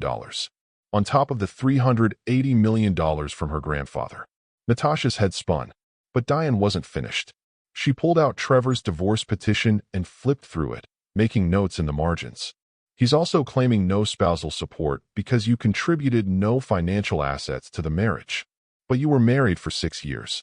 You gave up your nursing career at his request. California is a community property state. Even without the investment fraud, you'd be entitled to alimony. He offered me $5,000. Diane's pen stopped moving. She looked up, her expression carefully neutral.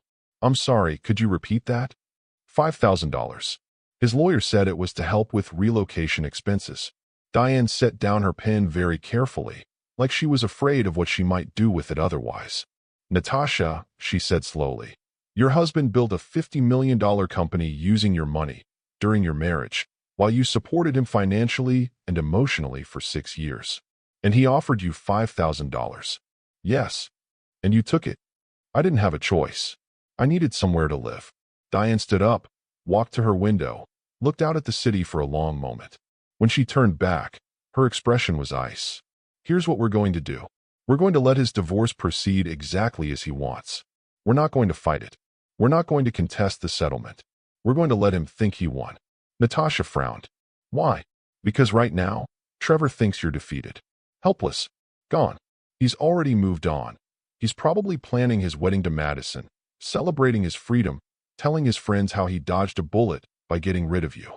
The words stung, but Natasha knew they were true.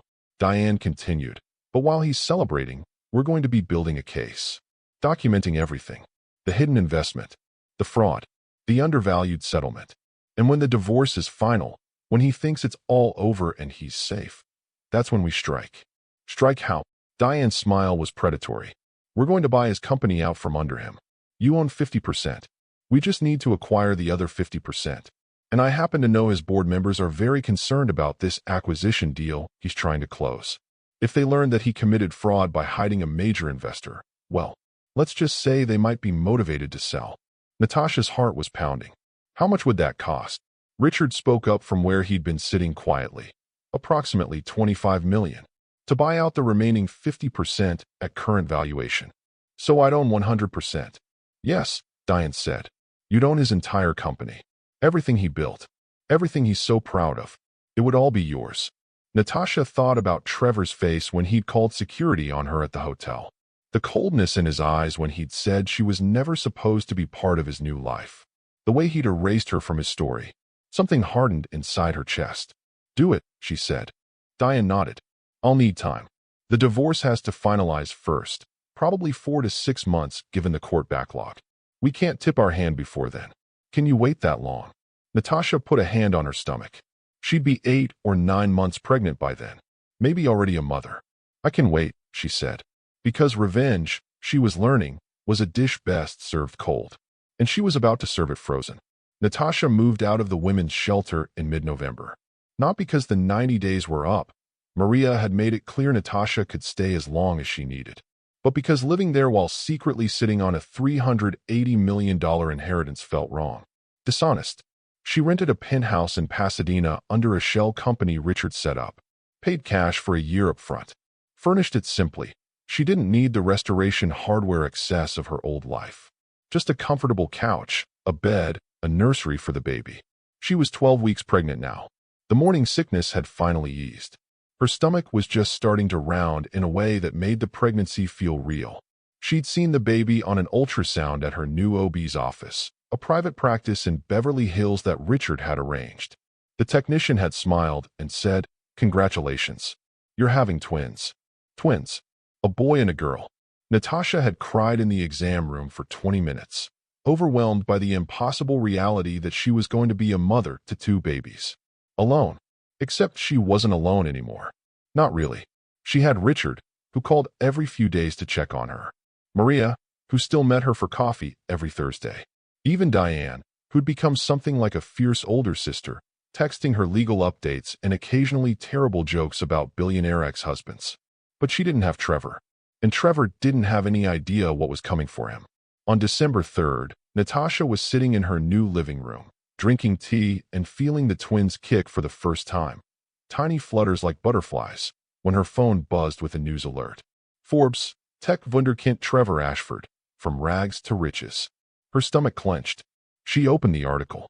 There was Trevor, photographed in his corner office, looking successful and satisfied in a charcoal suit. Behind him, the view of the mountains she used to see every day when she'd visit him at work. The article was glowing. Nauseating. Trevor Ashford, 35, is the embodiment of the American dream. Starting with nothing but a laptop and a vision, he built Ashford Tech Solutions from a one-man coding operation into a $50 million enterprise in just 6 years. Nothing but a laptop and a vision. Natasha's $200,000 wasn't mentioned. The years she'd worked double shifts to pay their rent while he coded wasn't mentioned. The sacrifices she'd made weren't mentioned. She kept reading, even though every word felt like a knife. Ashford credits his success to hard work, smart partnerships, and the courage to make difficult decisions. Recently engaged to Madison Pierce, a Harvard MBA and strategic consultant, Ashford is planning a wedding that's already being called the social event of the season. There was a photo of Trevor and Madison at a charity gala. Madison was wearing the Tiffany necklace, 2.3 carats. Forever begins now. She looked radiant. Trevor looked happy, like Natasha had never existed. The article continued. "I've learned that you have to be ruthless about protecting your vision," Ashford says. "Sometimes that means leaving behind people and situations that no longer serve your growth. It's not easy, but it's necessary. People and situations that no longer serve your growth." That's what she was to him. A situation. Something to be left behind. The article wrapped up with details about the upcoming wedding. Ashford and Pierce will wed on February 14th at the Terrania Resort in Palos Verdes, with 300 guests from the tech and finance elite in attendance. "Madison is my perfect partner," Ashford says. "She understands the life I'm building in a way I've never experienced before. This is my fresh start." February 14th. Valentine's Day. Natasha looked at her calendar. Today was December 3rd. The twins were due May 2nd. If they came on time, and twins often came early, she'd give birth sometime in late April. The math worked. She'd have just enough time to recover before Trevor's wedding.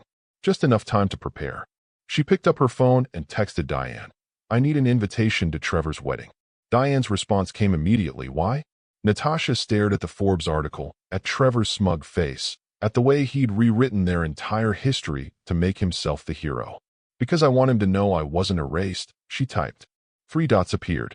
Disappeared. Appeared again. Finally, "I'll handle it." "But Natasha, are you sure you want to do this?" Natasha looked down at her stomach, at the place where her twins were growing, and thought about the story they'd someday ask about their father. She wanted to be able to tell them she'd fought back, that she'd stood up, that she'd made him see her. "I'm sure," she texted back. The contractions started on April 23rd at 2:17 a.m. Natasha was 38 weeks pregnant, full term for twins, and so uncomfortable she'd barely slept in weeks. Everything hurt. Her back, her feet, her hips. She felt like she was carrying bowling balls instead of babies. She'd been lying in bed, trying to find a position that didn't make her want to cry when the first contraction hit. Not painful, just tight, like a band squeezing around her middle. She waited.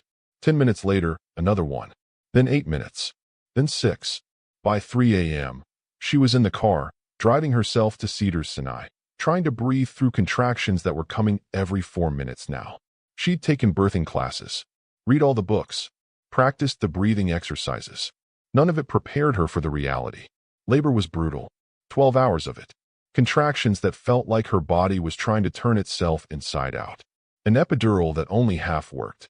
Nurses who were kind but clinical, treating her like one of dozens of laboring women they'd see that week. She had no one to hold her hand.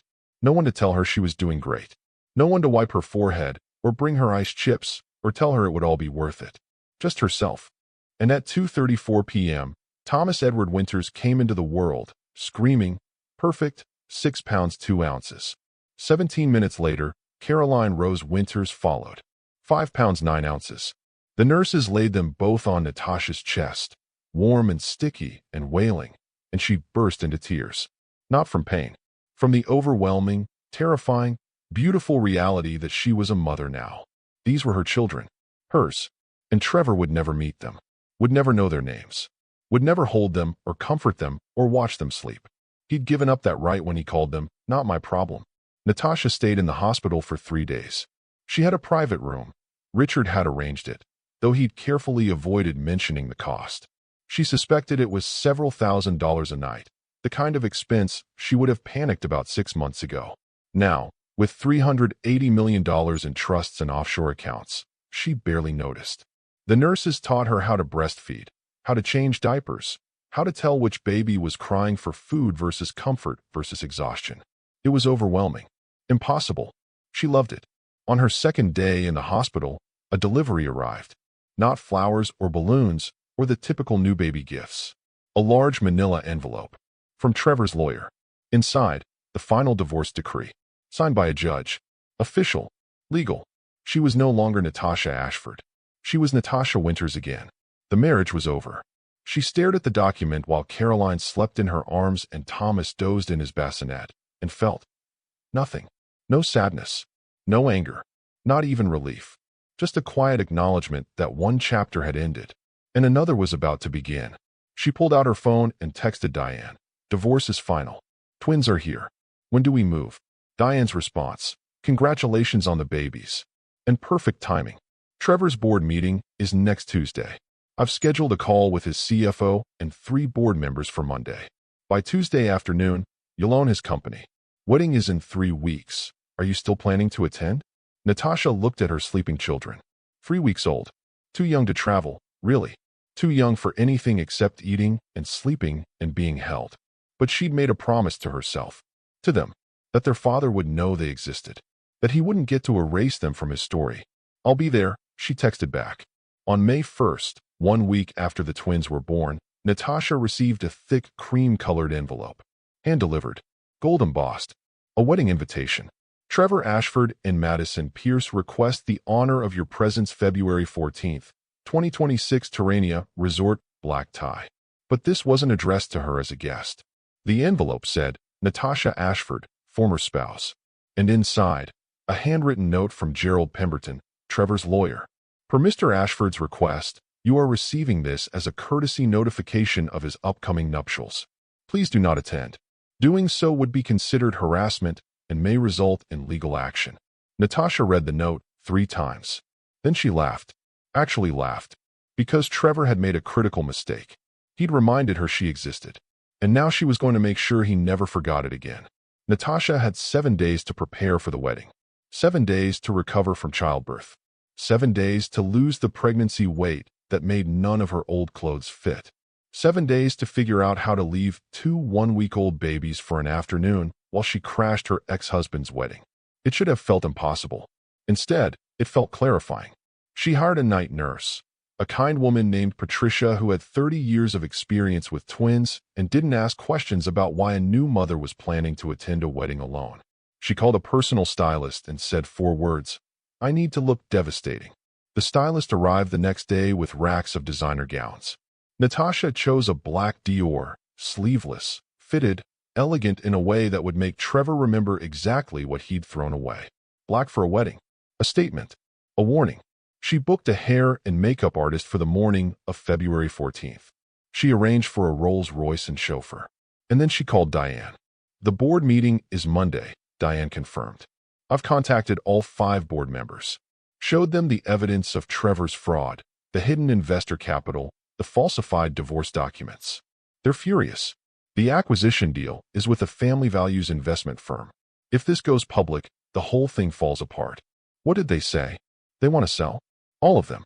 They'd rather take $25 million now than risk a scandal that could tank the company's value completely. Diane's voice held barely suppressed satisfaction.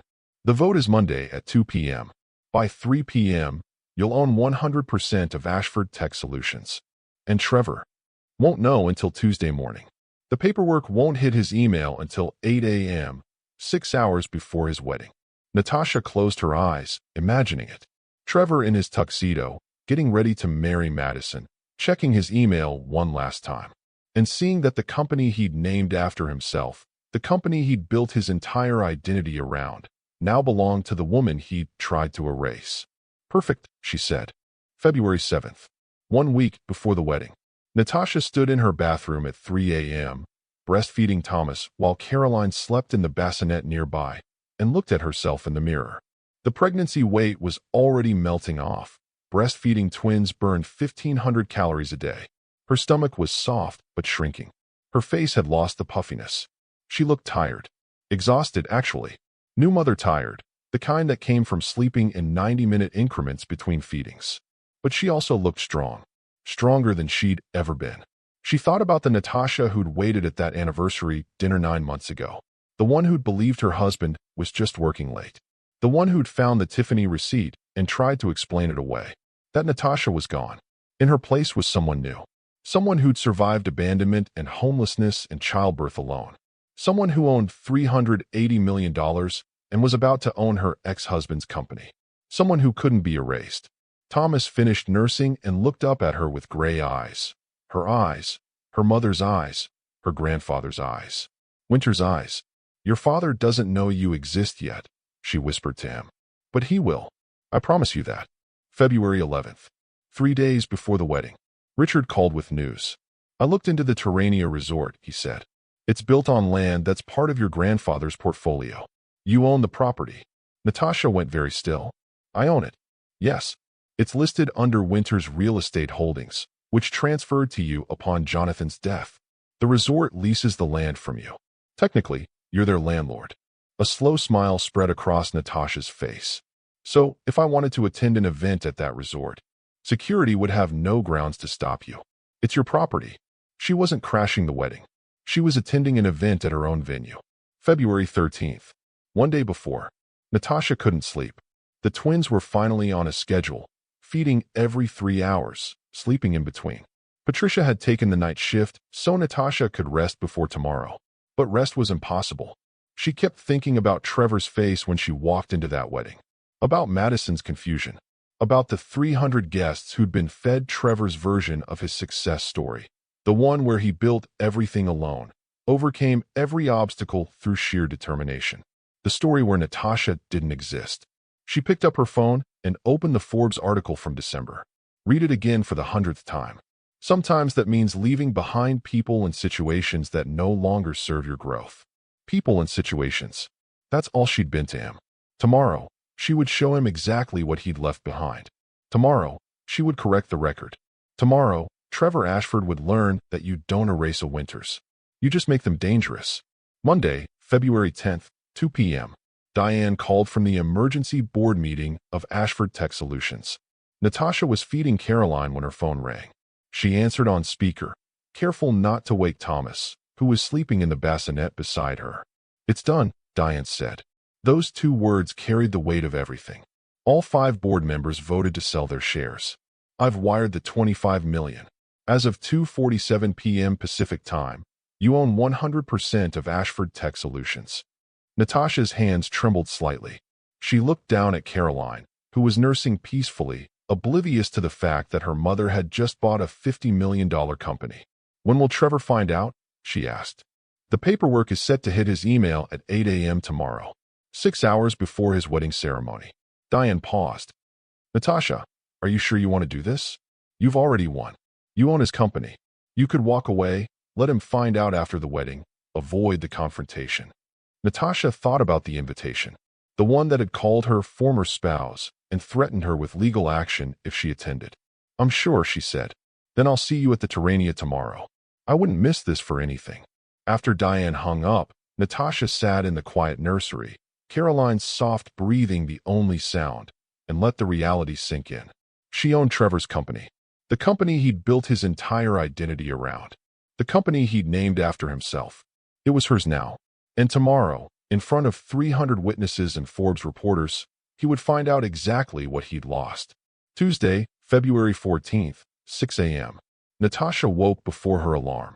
Patricia was in the nursery with the twins, both of them fed and changed and sleeping peacefully. They'd be fine for the 4 hours she'd be gone.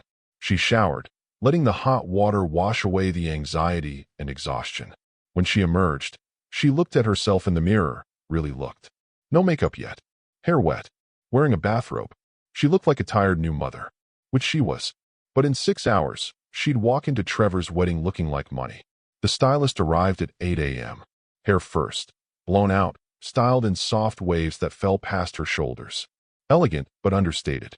Makeup next, flawless skin, a subtle smoky eye, nude lips. The kind of makeup that looked natural but cost a fortune. At 11 a.m., she stepped into the Dior gown. It fit perfectly. Black silk, sleeveless, fitted through the bodice and hips before falling in a gentle column to the floor. Simple, expensive, devastating. She looked in the mirror and barely recognized herself. The woman staring back was powerful, composed, untouchable. A Winters. Her phone buzzed at 11:15 a.m. A text from Diane. Trevor just opened his email. His lawyer has been calling me nonstop for the past 20 minutes. They want to negotiate. Natasha smiled and typed back, let him wait. The Rolls-Royce arrived at noon. The driver, the same kind man named James who'd driven her before, helped her into the back seat with the 2 infant car seats. Thomas and Caroline were dressed in matching white outfits. Custom-made. Impossibly small. Perfect. Big day, ma'am. James asked, catching her eye in the rearview mirror. The biggest, she said. They drove down the Pacific Coast Highway, ocean glittering on one side, cliffs rising on the other. The sky was impossibly blue, one of those perfect Southern California days that felt designed for weddings and new beginnings. Or endings, depending on your perspective. Natasha's heart was pounding, but her hands were steady as she held Thomas in her lap. Caroline slept in her car seat, peaceful and unaware. At 2:15 p.m., they pulled up to the Terrania Resort. Guests were arriving in a parade of luxury cars. Women in pastel gowns and designer heels. Men in tuxedos. Everyone laughing. Champagne already flowing, celebrating Trevor and Madison's big day. Natasha stepped out of the Rolls-Royce in her black gown, carrying an infant in each arm. The valet's eyes widened. A security guard approached. Young, nervous, probably told to watch for the crazy ex-wife.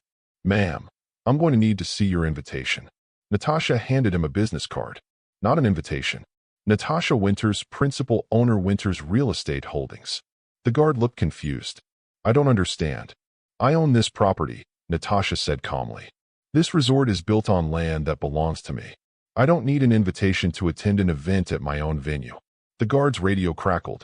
He spoke into it quietly, then went pale as whoever was on the other end confirmed what Natasha had just said. Of course, Ms. Winters. I apologize. Right this way.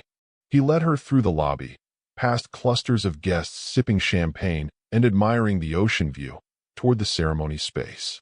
No one recognized her. Why would they? Trevor had erased her from his history. But in about 10 minutes, they'd all know exactly who she was. The ceremony was set to begin at 3 p.m. Natasha took a seat in the very back row, twins in her arms, and waited for her ex-husband to get married. Trevor Ashford woke at 6 a.m. on his wedding day, feeling like the luckiest man alive. He'd spent the previous night at the resort's luxury suite with his groomsmen. Whiskey and cigars, and the kind of male bonding that involved a lot of backslapping and congratulations. Everyone kept telling him how lucky he was, how Madison was perfect, how he'd really leveled up. And he had. Madison came from money. Real money. The kind that opened doors Trevor had spent his whole life trying to break down. Her father was a federal judge. Her mother sat on the boards of 3 museums. Her family had a box at the Hollywood Bowl and a vacation house in Aspen, and the kind of connections that turned business deals into handshakes at charity galas. Marrying Madison meant Trevor finally belonged. He was no longer the kid who'd grown up in a 2-bedroom apartment in Riverside with a single mom who worked double shifts at Denny's. He was no longer the guy who'd coded his first app in a cramped studio in Koreatown while living on ramen. He was Trevor Ashford, Forbes 30 under 40, CEO of a company worth $50 million, about to marry into Los Angeles aristocracy. He checked his phone while drinking his morning coffee, scrolling through congratulatory texts and emails. Then he saw it. An email from his board of directors. Subject line, urgent, corporate restructuring notification. His stomach dropped. Corporate restructuring? On his wedding day? He opened the email. Read the first line. Then read it again. Then his vision started to blur and his hands started shaking, and he had to sit down because the words didn't make sense, couldn't make sense, were impossible.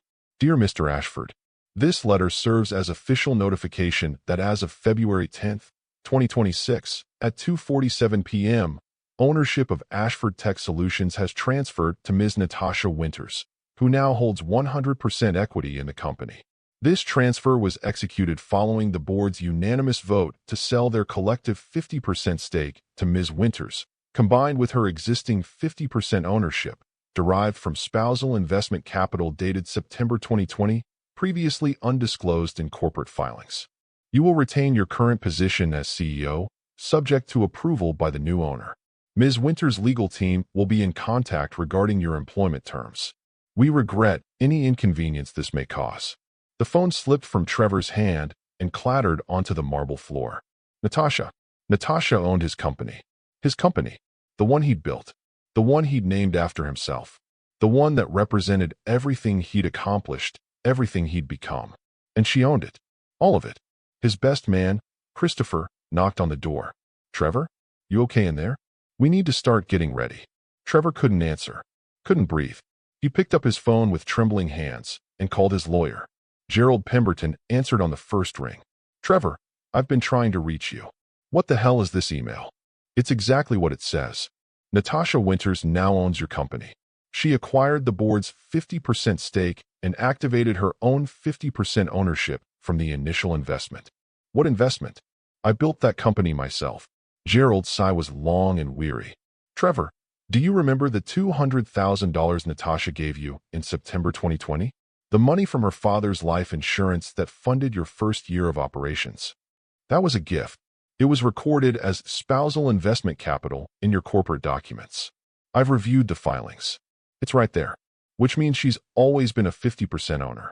You just never disclosed it. I didn't know. You committed fraud, Trevor. You hit a major investor in your divorce proceedings. Her legal team could have you criminally charged. Instead, they bought out the board and took control of the company. Gerald paused. You're lucky she's being this generous. Generous.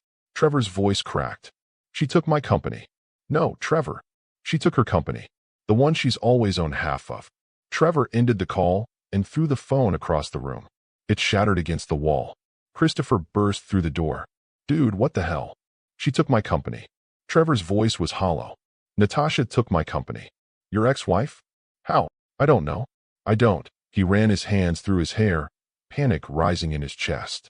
What time is it? Almost 9. What? The wedding was at 3. In 6 hours, he was supposed to marry Madison. In front of 300 guests. In front of Forbes reporters. And everyone was going to know that his ex-wife, the one he'd left with $5,000 and claimed contributed nothing to his success, now owned the company he'd built. I need to cancel, Trevor said suddenly. I need to call this off. Cancel your wedding? Trevor, 300 people are already here. I can't get married like this. I can't. Natasha destroyed me. She took everything. Christopher grabbed his shoulders. Listen to me. You go through with this wedding. You marry Madison. And tomorrow, you deal with the company. But today you don't let your ex-wife ruin this too. Trevor looked at his best man with wild eyes. Christopher was right. He couldn't let Natasha win. He wouldn't. He'd marry Madison. He'd smile for the cameras. He'd celebrate. And tomorrow, he'd figure out how to fix this.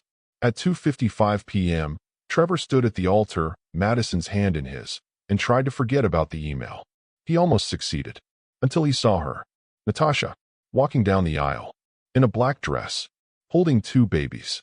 The ceremony space was breathtaking. Rows of white chairs faced an altar draped in thousands of white roses.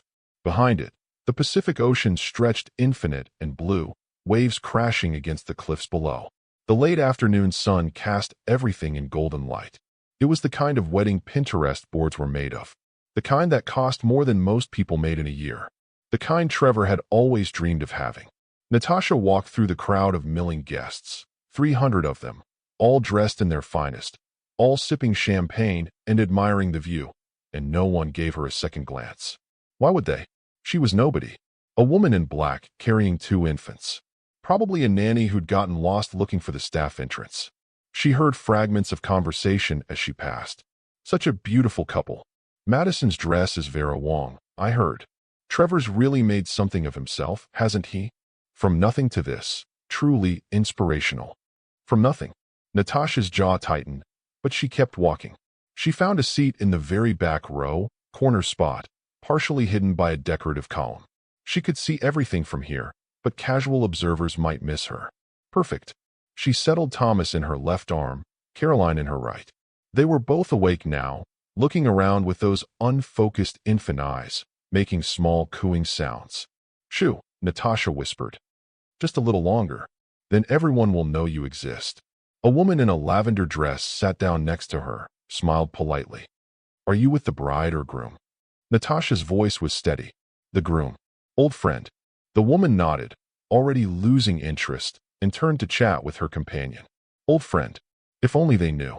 At 2:55 p.m., the string quartet started playing. Guests rushed to find their seats. The excited murmur rose and then quieted as everyone settled. Natasha watched Trevor take his position at the altar. He looked good. She hated that she noticed, but she did. Tall and confident in a Tom Ford tuxedo, his hair perfectly styled, his face composed in an expression of nervous excitement. He looked happy, like a man who'd won, who'd left his old life behind and stepped into something better, like a man who'd never been married before. Natasha's phone buzzed silently in her clutch. A text from Diane, who was seated somewhere in the middle of the crowd. I see you. Back row. This is insane, and I love it. Another text, from Richard. Remember to breathe. You've got this. Natasha took a deep breath. Caroline chose that moment to start fussing, not crying, just making small, unhappy sounds. The woman in lavender glanced over. How old? 1 week, Natasha said. The woman's eyes widened. 1 week? And you brought them to a wedding. It's important they're here. The woman looked like she wanted to ask more questions, but the music swelled and everyone's attention turned to the processional. The bridesmaids came first. 6 of them, in blush pink, carrying white roses. Then the groomsmen. Then the flower girl, some cousin of Madison's, maybe 7 years old, scattering petals with serious concentration. Then Madison appeared at the end of the aisle. She looked stunning. Ivory Vera Wong, cathedral veil, carrying a bouquet of white peonies. Her father, the federal judge, walked beside her, beaming with pride. The guests stood. Phones came out to capture the moment. Natasha stayed seated, both arms full of babies, watching her ex-husband's face as he saw his bride for the first time. Trevor's expression was pure joy. Love, even. Real love. For Madison. Not for her. Never for her. Not anymore. The thought should have hurt. Instead, Natasha felt nothing but cold determination. Madison reached the altar. Her father kissed her cheek and took his seat in the front row. The officiant, some friend of Madison's family, probably, smiled at the assembled crowd. Dearly beloved, we are gathered here today to witness the union of Trevor Ashford and Madison Pierce in holy matrimony. Caroline's fussing got louder. A few heads turned. Natasha rocked her gently, but she was building toward a cry. Thomas, sympathetically, started to squirm. The officiant continued. Marriage is a sacred bond. Trevor and Madison were holding hands now, looking at each other like they were the only two people in the world, built on trust, honesty, and the commitment to face life's challenges together. Natasha almost laughed at that. Trust. Honesty. From the man who'd hidden $1 million affair and committed fraud in his divorce filing. The officiant turned to Trevor. Trevor Ashford, do you take Madison Pierce to be your lawfully wedded wife, to have and to hold, from this day forward? Trevor's voice rang out clear and strong. I do. Madison was crying happy tears. The officiant turned to her. And do you, Madison Pierce, take Trevor Ashford? Several phones buzzed simultaneously. Then several more. Then what sounded like dozens. People were checking their phones, confused. Someone gasped. Someone else whispered urgently to their companion. The officiant faltered. To be your lawfully wedded husband. Trevor's phone was in his best man's pocket, but Trevor saw people checking theirs. Saw the ripple of confusion spreading through the crowd. What's happening? Madison whispered. Trevor's face had gone pale. The officiant, flustered, rushed forward. If anyone objects to this union, speak now or forever hold your peace. And that's when Caroline started crying. Not fussing. Full crying. Every head in the venue turned toward the sound. Toward the back row. Toward Natasha. She stood up slowly, Thomas in her left arm, wailing Caroline in her right, and started walking down the aisle. Natasha walked down the aisle at a measured pace. Not running. Not rushing.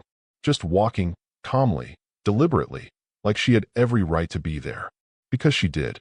The guests parted, turning in their seats to stare. Whispers erupted. Who is that? Are those babies? Why is she wearing black? Is she supposed to be here? Natasha kept her eyes forward. On Trevor. His face had gone from pale to ashen. His mouth opened. Closed. Opened again. Madison looked between Natasha and Trevor, confusion giving way to something like recognition. Trevor, she whispered. Who is that? But Trevor couldn't speak. He was frozen, staring at Natasha like she was a ghost. Like she couldn't possibly be real. Natasha reached the altar and stopped 3 feet away. For a long moment, no one spoke. The only sound was Caroline crying and the ocean crashing against the cliffs and 300 people holding their breath.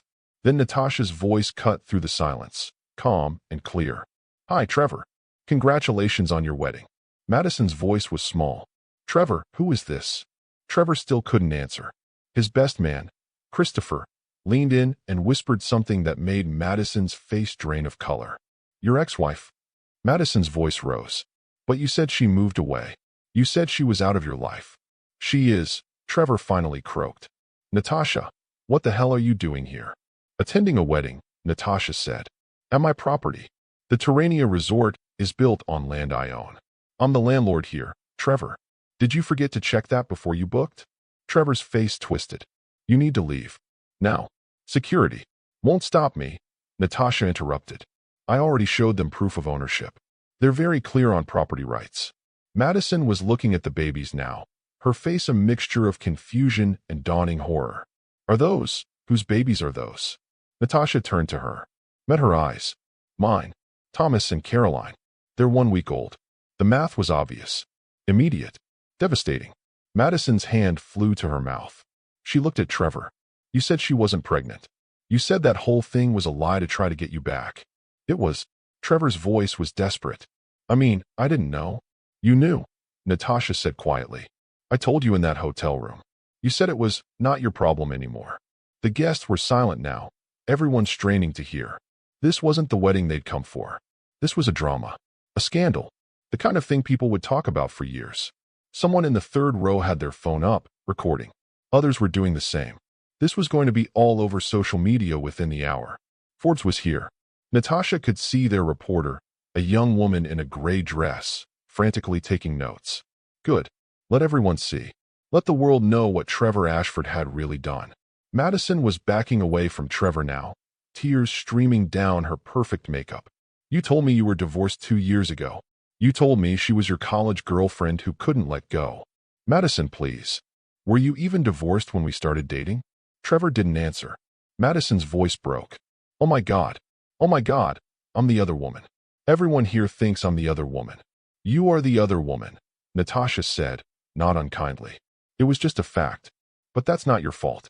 He lied to both of us. Madison looked at Natasha, really looked at her, and something passed between them. A moment of understanding, of shared betrayal. They'd both been used by the same man. Trevor was trying to salvage something, anything. Natasha, you can't just show up here and ruin my wedding. I'm not ruining anything, Natasha said calmly. I'm just making sure everyone knows the truth. About who you really are. About what you really did. She shifted Thomas in her arms and pulled out her phone with her free hand. What are you doing? Trevor's voice pitched up in panic. Natasha walked to the AV system, the screen set up near the altar, meant to play Trevor and Madison's love story video. She plugged in her phone. The screen came to life, and Natasha began to show everyone exactly who Trevor Ashford was. The first image on the screen was a wedding photo. But not this wedding. A different one. Smaller. Simpler. A young couple standing in front of a judge at Los Angeles City Hall. Natasha in a white dress from a consignment shop. Trevor in a rented tuxedo. Both of them smiling like they'd just won the lottery. The timestamp, September 15th, 2020. Gasps rippled through the crowd. This is our wedding, Natasha said, her voice carrying across the silent venue. 6 years ago, Trevor and I got married at City Hall because we couldn't afford anything else. We were in love. We were partners. Or so I thought. The screen changed. Text messages. Dated 8 months ago. Natasha, can't wait for our anniversary dinner tonight. I have a surprise for you. Trevor, working late. Don't wait up. More messages. Trevor to Madison. Coast is clear. She thinks I'm at the office. I'm at your place in 20. Madison, can't wait, red heart, where the cologne I like. The crowd was dead silent now, all eyes glued to the screen. Madison made a strangled sound and sank into a chair, her face in her hands. Natasha continued, her voice steady. For a year, Trevor was living a double life. Married to me, in love with Madison, spending tens of thousands of dollars on hotels, jewelry, vacations, all while telling me we needed to budget. The screen changed again. A receipt. Tiffany & Company, $47,328.16. The necklace Madison was wearing at that exact moment. This necklace, Natasha said, gesturing to Madison, was purchased 4 days before our anniversary. I never got a gift. She did. Trevor was backing away from the altar now, his face red, his hands shaking. This is slander. You can't do this. It's not slander if it's true, Natasha said calmly. More images. Bank statements showing the hotel charges, the Hermes purchases, the weekend getaways. Then came the big one. Corporate documents. Dated September 2020. Ashford Tech Solutions. Initial capital funding. Source, spousal investment. N. Winters, $200,000. This, Natasha said, is proof that I funded Trevor's company. $200,000 from my father's life insurance. The money that started Ashford Tech Solutions. The company Trevor claims he built from nothing. She let that sink in, then continued. In our divorce, Trevor's lawyer claimed we had no marital assets to divide. He offered me $5,000 and told me I'd contributed nothing to his success. But legally, this investment made me a 50% owner of his company. Trevor found his voice. You're lying. I built that company myself. You built it with my money, Natasha corrected. And by hiding my investment in the divorce proceedings, you committed fraud. The guests were in chaos now. People talking over each other, phones out, cameras recording. The Forbes reporter was writing so fast her hand was a blur. Natasha pulled up one more document on the screen. Corporate ownership transfer, February 10th, 2026. Natasha Winters, 100% ownership of Ashford Tech Solutions. As of Monday, Natasha said, I own your company, Trevor. All of it. The board sold me their 50%. Combined with my existing 50%, the investment you try to hide, I now control everything you've built. Trevor's legs buckled. He grabbed the altar for support. No, that's not, you can't. I already did. Madison was openly sobbing now. Her bridesmaids had surrounded her, trying to offer comfort, but she was inconsolable. Trevor's mother, sitting in the front row, stood up, her face twisted with fury. How could you? She hissed at her son. How could you do this to that poor girl? To your own children? Trevor couldn't answer. Natasha looked around at the assembled crowd, at the 300 witnesses to Trevor's humiliation, at the Forbes reporter, at the cameras recording every second. I didn't come here to ruin your wedding, she said. I came here to make sure my children know their father couldn't erase them, that I existed, that we mattered. She looked down at Thomas and Caroline. Your father has never met you, never held you, never asked your names. When I told him I was pregnant, he said it was not his problem. She looked back up at Trevor. But you are a problem now, aren't you, Trevor? Because you can't erase us. You can't pretend we never existed. Everyone here knows the truth now. Everyone will always know. She turned and started walking back down the aisle. Behind her, the wedding dissolved into chaos. Madison running from the altar, her dress trailing behind her. Trevor sinking into a chair, his head in his hands. Guests shouting questions, phones ringing, reporters swarming. Natasha walked through it all with her head high and her children in her arms. She didn't look back. She didn't need to. She'd made her point. The screen was still displaying the corporate ownership documents when Trevor finally found his voice. Turn it off. He lunged toward the AV system, but Natasha had already unplugged her phone and stepped back. She didn't need to show more. The damage was done, but she wasn't finished yet. Madison was halfway down the aisle, her bridesmaids running after her in their blush pink dresses, when one of them, a tall blonde in the front, stopped and turned back. Wait, the blonde said, her voice cutting through the chaos. I want to know something. Everyone paused. Madison stopped running. Trevor looked up from where he'd collapsed into a chair. The blonde walked back toward Natasha. You said he told you about the pregnancy. In a hotel room. When was that? Natasha adjusted Caroline in her arms. October 9th. Last year. I was 4 weeks pregnant. I found him with Madison at the Peninsula Beverly Hills. The blonde turned to Madison. Maddie, when did Trevor tell you he was divorced? Madison's voice was barely a whisper. March. He said his divorce had been final for 2 years. So he was still married, the blonde said, her voice getting harder. When you started dating him. I didn't know. Madison's tears were flowing freely now. He showed me divorce papers. He said his ex-wife was unstable, that she kept trying to contact him. Those papers were fake, Natasha said quietly. We weren't divorced until May of this year. 7 months ago. The math was inescapable. Trevor and Madison had been together for nearly a year. Trevor had still been married for most of it. Madison looked at Trevor with devastation and rage warring on her face. You made me the other woman. You made me complicit in destroying a pregnant woman's marriage. You didn't destroy anything, Natasha interrupted. He did. You were lied to, same as me. Don't, Madison's voice cracked. Don't be kind to me. I should have known. There were signs. I didn't want to see them. She yanked off her engagement ring, the one with the Tiffany diamond bought while Trevor was still married, and threw it at him. It hit his chest and clattered to the ground. We're done, Madison said. We're done, and I never want to see you again. She turned and walked away, her cathedral veil trailing behind her like a flag of surrender. The blonde bridesmaid, loyal to the end, picked up Madison's bouquet from where it had fallen and followed her out. The other bridesmaids exchanged glances and did the same. Trevor sat alone at the altar, surrounded by thousands of dollars worth of white roses, and watched his second relationship implode in the space of a year.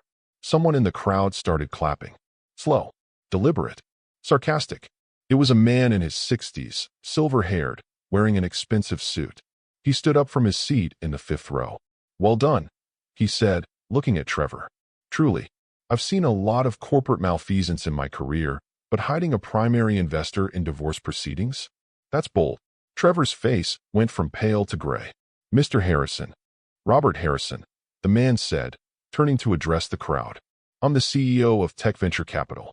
We've been in negotiations with Ashford Tech Solutions for a $100 million acquisition. Past tense. We've been.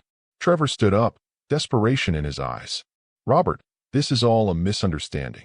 If we could just talk privately. There's nothing to talk about. Robert's voice was ice. My firm has a strict ethics policy. We don't acquire companies with legal liabilities. And you, Mr. Ashford, just became the biggest legal liability I've ever seen. He pulled out his phone and made a call, right there, in front of everyone. Jennifer? It's Robert. Kill the Ashford deal. Immediately. Yes, I'm aware we're in final stages. I don't care. I just watched the CEO commit fraud, lie to his fiancée, and abandon his pregnant wife. We're not touching this with a 10-foot pole. He ended the call and looked at Trevor one more time. Good luck explaining this to your shareholders, he said, and walked out. 3 other men in suits, Board members from various tech companies, Natasha guessed, stood up and followed him. The Forbes reporter was practically vibrating with excitement. Her phone pressed to her ear. Yes, I'm serious. The whole wedding just imploded. I've got video. This is going to be our lead story. More guests were leaving now. Uncomfortable. Embarrassed. Not wanting to be associated with the scandal. Within 10 minutes, the venue had emptied by half. Trevor's mother approached him, her face a mixture of disappointment and fury. I raised you better than this, she said quietly. Mom, please. Those babies. Your babies. You've never even asked their names. Trevor opened his mouth, closed it. He didn't know their names. His mother shook her head in disgust and walked away. Natasha was at the exit, preparing to leave, when Trevor finally came after her. Wait. He ran down the aisle, his Tom Ford tuxedo disheveled, his perfect hair falling into his eyes. Natasha, wait. We need to talk. She turned to face him, twins still in her arms. Up close, she could see he'd been crying. His eyes were red. His hands were shaking. What do you want to talk about? She asked. The company. You can't. I built that. It's mine. My name is on it. You can't just take it. I didn't take it, Natasha said calmly. I bought it. Legally. With my money. The board sold me their shares because you committed fraud. This is consequences, Trevor. Not theft. I'll fight this. I'll sue. You'll lose. Diane appeared at Natasha's elbow, her expression professional but satisfied. I'm Diane Shun, Ms. Winter's attorney. Any legal action you take will be met with criminal fraud charges, full disclosure to the SEC, and a civil suit for damages. I suggest you accept the terms we're about to offer and move on with your life. Trevor looked between them, wild-eyed. What terms? Diane pulled an envelope from her clutch. Ms. Winters is offering you a position at the newly restructured company. Entry-level developer. $85,000 a year. You'll also agree to a child support arrangement. $10,000 a month for the twins until they're 18. Entry-level. Trevor's voice was strangled. I'm the CEO. You were the CEO, Diane corrected. As of Monday, Ms. Winters owns the company. She decides who holds what position. This is her offer. Take it or leave it. And if I leave it, then we pursue fraud charges, you lose your equity entirely, and you pay child support calculated on your previous CEO salary, roughly $40,000 a month. Your choice. Trevor looked at Natasha, searching her face for some sign of the woman he'd married. The one who'd loved him. The one who'd never questioned him. The one who'd been soft. That woman was gone. In her place was someone harder. Colder. Someone who'd learned that mercy was optional.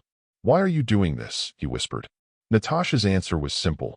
Because you tried to erase me, and I wanted to make sure you never forget I existed. She walked away, out of the venue, into the late afternoon sun. Behind her, Trevor Ashford stood alone in the ruins of his wedding, surrounded by flowers that would wilt by morning. The Rolls-Royce was waiting at the entrance. James held the door open as Natasha carefully settled the twins into their car seats. Thomas had fallen asleep. Caroline was still fussing, but quieter now. How did it go, ma'am? James asked as he closed the door. Natasha looked back at the resort. Her resort, where guests were still streaming out, their perfect afternoon ruined, their phones pressed to their ears as they called friends and posted to social media. Exactly as planned, she said. The drive back to Pasadena was quiet. Natasha sat in the back seat, watching the ocean give way to city, the sun beginning its descent toward the horizon. Her phone was exploding with notifications. Texts from Diane, from Richard, from Maria at the shelter, and from numbers she didn't recognize, reporters, probably, who'd gotten her information somehow. She silenced it all. She'd deal with the fallout tomorrow. Tonight, she just wanted to be home with her children. Patricia had dinner waiting when they arrived. A simple pasta dish that Natasha ate while nursing Caroline, Thomas sleeping peacefully in his bassinet nearby. How was the wedding? Patricia asked carefully. Memorable, Natasha said. Patricia smiled, asked no more questions, and quietly cleaned up the kitchen before heading to her room for the night. Alone in her penthouse, Natasha stood at the floor-to-ceiling windows and looked out at the city lights. Somewhere out there, Trevor was probably in his hotel room, fielding calls from his lawyer, his board members, his mother. Somewhere out there, Madison was probably crying, humiliated, realizing the man she'd loved had used her as thoroughly as he'd used Natasha. And somewhere out there, 300 guests were probably talking about what they'd witnessed, sharing videos, spreading the story. By morning, it would be everywhere. Trevor Ashford's spectacular downfall. Natasha's phone rang. "Richard, I saw the Forbes reporter's Twitter," he said when she answered. "You're trending. Trending. Number 3 in the United States. Right after some celebrity divorce and a political scandal." He paused. "How do you feel?" Natasha thought about the question. "I don't know. I thought I'd feel vindicated. Triumphant. Something. And instead, tired. Just tired." "That's normal," Richard said gently. "Revenge doesn't fill the holes, Natasha. It just shows you where they are." She looked down at her children. "I didn't do it for revenge. I did it so they'd know I fought for them. So when they're older and they ask about their father, I can tell them I made sure he couldn't pretend they didn't exist." "That's a better reason," Richard agreed. "Trevor's lawyer called me, by the way. 3 times. What does he want?" "To negotiate. Trevor's willing to accept the developer position and the child support arrangement. He just wants one thing in return." "What?" "He wants to meet the twins." Natasha's breath caught. "Absolutely not." That was my response as well. "But legally, he has a right to petition for visitation, and a judge might grant it, given that he's offering financial support." "He called them not his problem," Natasha said, her voice hard. "He doesn't get to change his mind now just because they're inconvenient to ignore." "I agree, but I want you to think about it. Not for him. For Thomas and Caroline. Someday they'll ask why their father wasn't in their lives.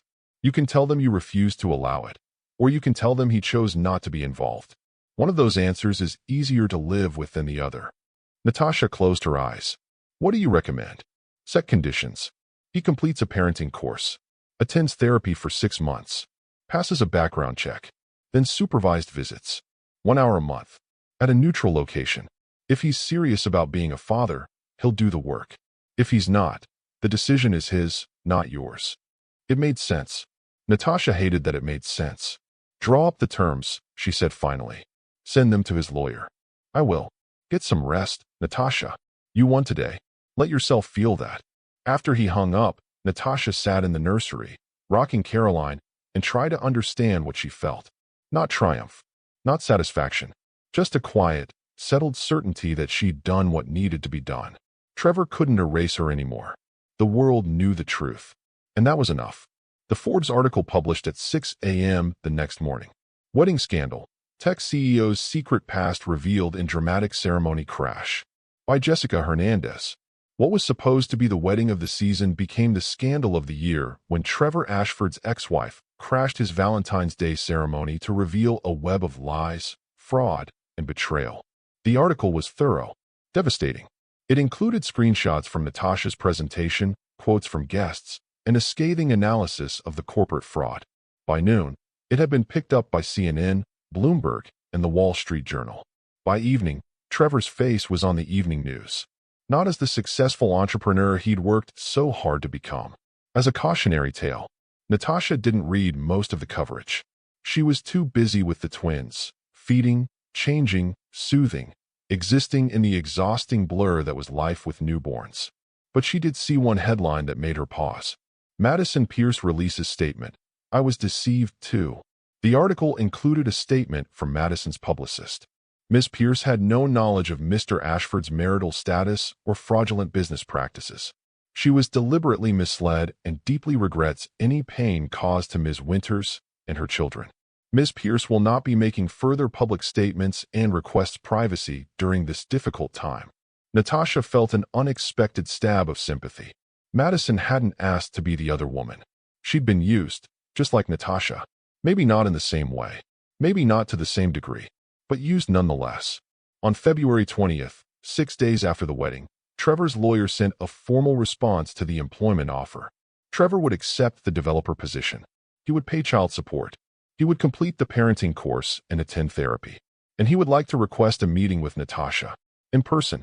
Just the two of them. Natasha read the email 3 times before responding. "1 meeting. My attorney will be present. Next Tuesday at 2 p.m. My office." Her office. The corner office that used to be Trevor's. The one with the view of the mountains and the custom walnut desk and the leather chair that still smelled faintly of his cologne. She'd moved into it last week, right after the takeover finalized. It felt like justice. Tuesday arrived cold and gray, unusual for Los Angeles in late February. Natasha dressed carefully, a black Armani suit, heels, her hair pulled back in a sleek bun. Professional. Untouchable. Diane was already in the office when Trevor arrived at 1:58 p.m. He looked terrible. Thinner. Pale. His suit was wrinkled like he'd slept in it. Dark circles under his eyes. Stubble on his jaw. He looked like a man who hadn't slept in a week. Good, Natasha thought, then immediately felt guilty for thinking it. Thank you for seeing me, Trevor said quietly. Natasha gestured to the chair across from her desk. You have 15 minutes. He sat, looked around the office that used to be his. Flinched when he saw the family photo on the desk, Natasha and the twins, taken last week, all three of them in matching white. I wanted to apologize, he started. Don't, Natasha interrupted. I don't want your apology. It doesn't change anything. I know. He ran a hand through his hair, that old nervous gesture. I need to say it anyway. What I did to you was unforgivable. The affair, the lies, leaving you when you were pregnant. All of it. I was a coward and I was cruel, and you deserved better. Natasha said nothing. Trevor continued, his voice breaking. I told myself you'd be fine, that you were resilient, that you'd land on your feet. I convinced myself I wasn't the villain in the story. You were the villain, Natasha said flatly. I know that now. He looked up, tears in his eyes. I know that watching my entire life fall apart, losing Madison, losing my company, losing my reputation. I know that now. Is this the part where I'm supposed to feel sorry for you? No. This is the part where I ask if I can meet my children. Natasha's hands tightened on the armrests of her chair. Why? Because they exist. Because they're mine. They're mine, Natasha corrected. I carried them. I gave birth to them alone. I feed them and change them and stay up all night with them. You're a biological contributor. You're not their father. Trevor flinched like she'd slapped him. You're right. But I'd like the chance to become one. If you'll let me. Natasha studied him, trying to see past the tears and the broken posture to the truth underneath. Was he genuinely sorry? Or just sorry he got caught? Did it matter? The twins deserved a father who chose them, who showed up, who did the work. If Trevor was willing to do that, shouldn't she give him the chance? Richard sent you the conditions, she said. I've already enrolled in the parenting course. My first therapy session is Thursday. Complete both. All 6 months. Then we'll discuss supervised visits. 6 months. Trevor's voice cracked. They'll be 7 months old by then. I'll have missed everything. You've already missed everything, Natasha said coldly. You missed the pregnancy, the birth, the first week of their lives. 6 more months won't make a difference, but it will show me whether you're serious. Trevor nodded slowly. Okay, I'll do it. Whatever it takes. Good. Natasha stood, signaling the meeting was over. Diane will be in touch about your start date for the developer position. You'll report to the engineering manager 3 floors down. You'll work normal hours. No special treatment. Trevor stood too. I understand. He turned to leave, then paused at the door. For what it's worth, he said quietly, I'm proud of you. For what you've built. For how strong you've become. You were always strong, but I was too stupid to see it. Natasha didn't respond. After he left, she sat in the silence of her office and realized something. She didn't love him anymore. She didn't even hate him. She just didn't care. And that felt like freedom. Trevor Ashford started his first day as a developer at Winters Tech Solutions, formerly Ashford Tech Solutions, on March 3rd. He reported to the 8th floor at 9 a.m. sharp, wearing jeans and a button-down shirt instead of the designer suits he used to live in. He carried a laptop bag and a sense of profound humiliation. The engineering manager, a 32-year-old woman named Priya Kapoor, met him at reception. Mr. Ashford, she said, extending a hand. Professional. Neutral. Welcome to the team. I'll show you to your desk. Not welcome back. Not good to have you here. Just welcome to the team, like he was any other new hire. She led him through the open plan office, the same office he used to walk through as CEO, people scrambling to greet him, to impress him, to get 30 seconds of his attention. Now they just stared. Some whispered to each other. Some looked away quickly, embarrassed for him. One guy, a developer Trevor had hired 2 years ago, smirked openly. Priya stopped at a desk in the middle of the floor. No window. No privacy. Just a standard issue desk with a monitor, keyboard, and a nameplate that said T. Ashford, junior developer. Junior developer. Trevor had founded this company, had been CEO for 6 years. Now he was junior staff.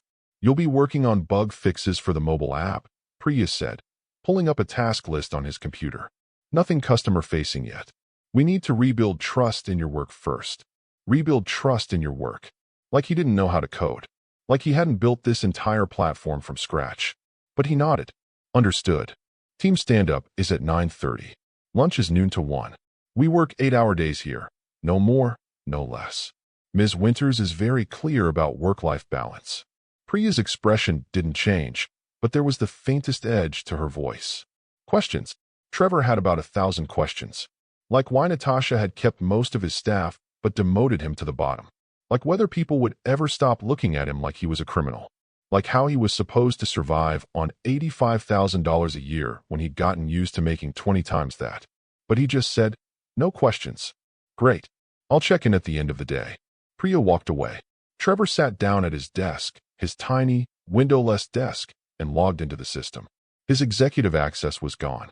His files were gone. His projects, reassigned. He was starting over from nothing. Just like he'd made Natasha start over from nothing. The irony wasn't lost on him. By lunch, Trevor had fixed 3 bugs and attended the most humiliating meeting of his life. The team stand-up had 20 people. Developers, designers, product managers. Half of them he'd hired personally. When it was his turn to share what he was working on, he'd said, bug fixes on the mobile app, user login flow, and notification timing. One of the senior developers, a guy named Marcus who'd been with the company since the beginning, had laughed. Actually laughed. Notification timing? That's what you're working on. Man, how the mighty have fallen. Priya had shut him down. Marcus, that's enough. But the damage was done. Everyone knew. Everyone would always know. Trevor ate lunch alone in the break room, scrolling through his phone. The headlines were still brutal. Ashford Tech founder now works as junior developer at his own company. From CEO to entry level, Trevor Ashford's spectacular downfall. Madison Pierce seen dining with new mystery man. Moving on after Ashford's scandal. That last one stung more than he expected. Madison had already moved on. Was already dating. Was already rebuilding her life. While Trevor was fixing notification bugs at a company that used to have his name on it. His phone buzzed. A text from his therapist, Dr. Sarah Okonkwo, the woman Richard's office had referred him to. Don't forget our session tomorrow at 4 p.m. And Trevor, be gentle with yourself today. First days are hard. Trevor almost laughed. Be gentle with yourself. He'd destroyed 2 women's lives, committed fraud, abandoned his children, and lost everything. Gentle wasn't what he deserved. At 5 p.m., he logged off his computer and headed for the elevator. On the 15th floor, where his old office used to be, the doors opened briefly during the ride down. He caught a glimpse of Natasha through the glass walls of the corner office. She was on a phone call, standing at the window with the mountain view, one hand gesturing as she talked. Professional, confident, in command. She looked happy. The elevator doors closed. Trevor rode down to the parking garage and got into his car, not the Tesla anymore. He'd had to sell that to pay legal fees. Now he drove a used Honda Civic. He sat in the driver's seat for a long moment before starting the engine. This was his life now. 8-hour days fixing notification bugs. $85,000 a year instead of millions. Living in a studio apartment in Culver City instead of a penthouse. Watching his ex-wife run the company he'd built while he did entry-level work 3 floors below her. He pulled out his phone and looked at the parenting course materials Dr. Okonkwo had sent him. Module 1. Understanding your role as a father. Trevor had never wanted to be a father. Had panicked when Natasha told him she was pregnant. Had convinced himself the baby wasn't his problem. But the babies were real now. Thomas and Caroline. 1 month old. His children. Whether he liked it or not. He opened the first module and started reading. If he was going to do this, and he had to, he'd sign the agreement. He might as well do it right. It was the least he could do. The absolute least. Madison Pierce moved back to San Francisco 3 days after the wedding that never was. She couldn't stay in Los Angeles. Couldn't walk down the street without someone recognizing her from the videos. Couldn't open her phone without seeing another meme, another joke, another headline about being the other woman who didn't know. Her parents' estate in Pacific Heights was quiet. Safe. No one bothered her there except the housekeeper and the gardener and her mother, who brought tea and tissues and didn't ask questions. Take all the time you need, her mother had said. The world will forget eventually. But Madison wasn't sure she wanted the world to forget, because forgetting meant letting Trevor get away with it. Again, on March 10th, Madison got a message on LinkedIn from Natasha Winters. She stared at it for 5 full minutes before opening it.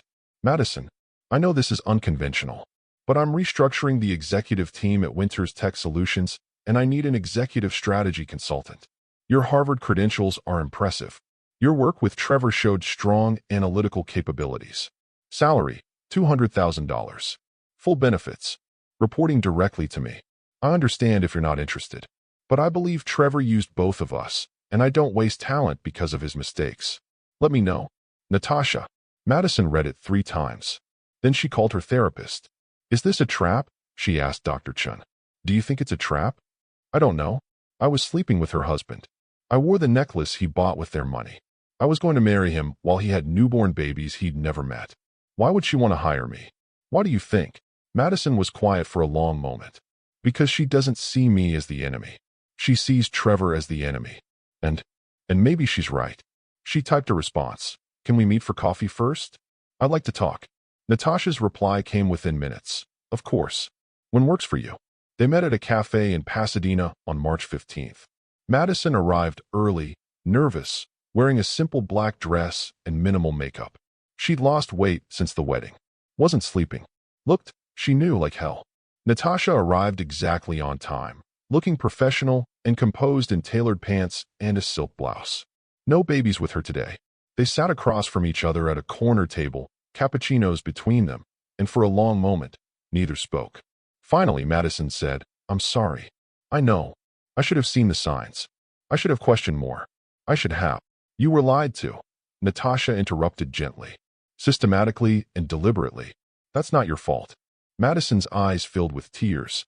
I feel like it is. It's not. Trust me, I spent months blaming myself too, wondering what I missed, what I should have done differently. But the truth is, Trevor is very good at lying. That's not our failure. It's his. Madison wiped her eyes. Why do you want to hire me? Natasha took a sip of her cappuccino. Because you're smart. Because you have skills I need. And because I refuse to let Trevor's actions define what either of us is capable of. But I was. You were used. Same as me. Different methods, same result. Natasha leaned forward. Madison, I don't blame you for the affair. I blame him. He was the married one. He was the one who lied to both of us. You didn't know you were the other woman. That's on him, not you. Your friends probably think I'm terrible. I don't have many friends, Natasha admitted. I spent 6 years making Trevor my whole world.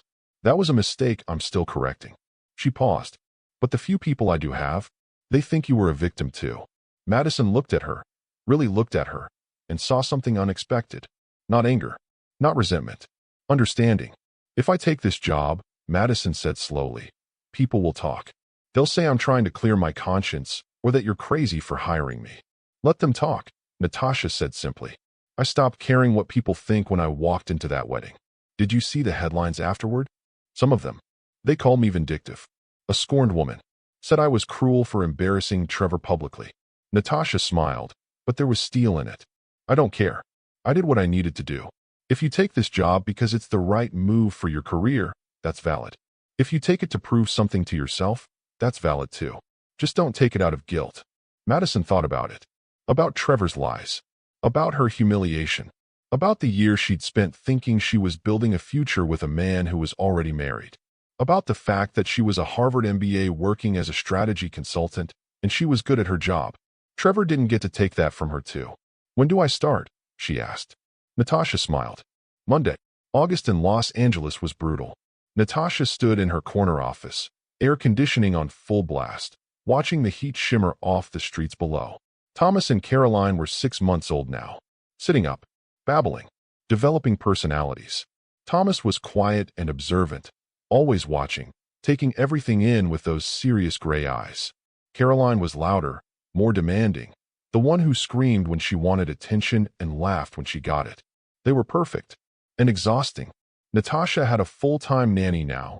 Patricia had transitioned from night nurse to daytime caregiver, and still felt like she was barely keeping up. Working full-time while raising twins alone was harder than anything she'd ever done. Harder than nursing school. Harder than the startup years with Trevor. Harder than crashing a wedding in front of 300 people. But she was doing it. The company was thriving. Winters Tech Solutions had restructured completely under Natasha's leadership. New management team. New product strategy. New company culture. She'd implemented policies Trevor never would have allowed. Flexible work hours. Unlimited PTO. On-site childcare. Profit sharing for all employees. Revenue was up 35% from last year. Employee satisfaction scores were at an all-time high. And 3 different acquisition offers had come in, real ones, from companies that did their due diligence and still wanted in. Natasha had turned them all down. She wasn't ready to sell. Not yet. She was building something. Not for Trevor. Not even really for herself. For Thomas and Caroline. So they'd know their mother had taken something broken and made it better. Madison knocked on her office door at 2 p.m. Board meeting in 5, she said, poking her head in. You ready? As ready as I'll ever be. Madison had been working at Winters Tech for 5 months now. She was brilliant, sharp, strategic, unafraid to challenge Natasha when she thought something was a bad idea. They'd become friends. Not close friends. The history was too complicated for that. But colleagues who trusted each other. Who'd been through the same trauma and come out the other side. Sometimes they got drinks after work and talked about everything except Trevor. Sometimes they didn't need to talk at all. It worked. The board meeting was routine until the last agenda item. One more thing, Natasha said, looking around the table at the 5 board members she'd appointed. Trevor Ashford has completed his 6-month parenting course and therapy requirement. His therapist has submitted a recommendation that he's ready for supervised visitation. The room went quiet. Are you going to allow it? Asked Margaret Shun, the CFO. Natasha had thought about this question for weeks. Trevor had done everything required. Completed every module. Attended every session. Passed the background check. He'd sent her a formal request through Richard's office. 1 hour per month, supervised, at a neutral location. He wanted to meet his children. I'm going to allow it, Natasha said finally. Not because he deserves it. Because Thomas and Caroline deserve the chance to know their father. If he screws this up, if he misses visits or doesn't show up or proves he's not serious, that's on him. But I won't be the reason they never knew he existed. Margaret nodded. That's fair. When's the first visit? Asked David Park, the CTO. This Saturday. 10 a.m. 1 hour. A child psychologist will be present to supervise. Natasha's stomach twisted just thinking about it. Trevor holding her babies. Trevor in their lives. Trevor getting a second chance he absolutely did not deserve. But it was the right thing to do, even if it killed her. After the meeting, Natasha returned to her office and found a note on her desk. From her assistant, your 3 p.m. is here. Waiting in conference room B. Her 3 p.m. Natasha had almost forgotten. She grabbed her portfolio and headed down the hall. In conference room B, a man in his late 50s sat at the table, reviewing documents. He looked up when she entered and smiled. Ms. Winters, thank you for seeing me. Mr. Harrison, Natasha said, shaking his hand. Robert, thank you for coming back. Robert Harrison, the CEO of Tech Venture Capital. The man who'd walked out of Trevor's wedding and killed the acquisition deal. The man who'd just called her office last week asking for a meeting. I'll get straight to the point, Robert said. I made a mistake pulling out of the Ashford deal. Not because Trevor deserved it. He didn't. But because the company was solid. The technology was sound. I let personal judgment override business sense. And now the company is better than ever. Your leadership has been exceptional.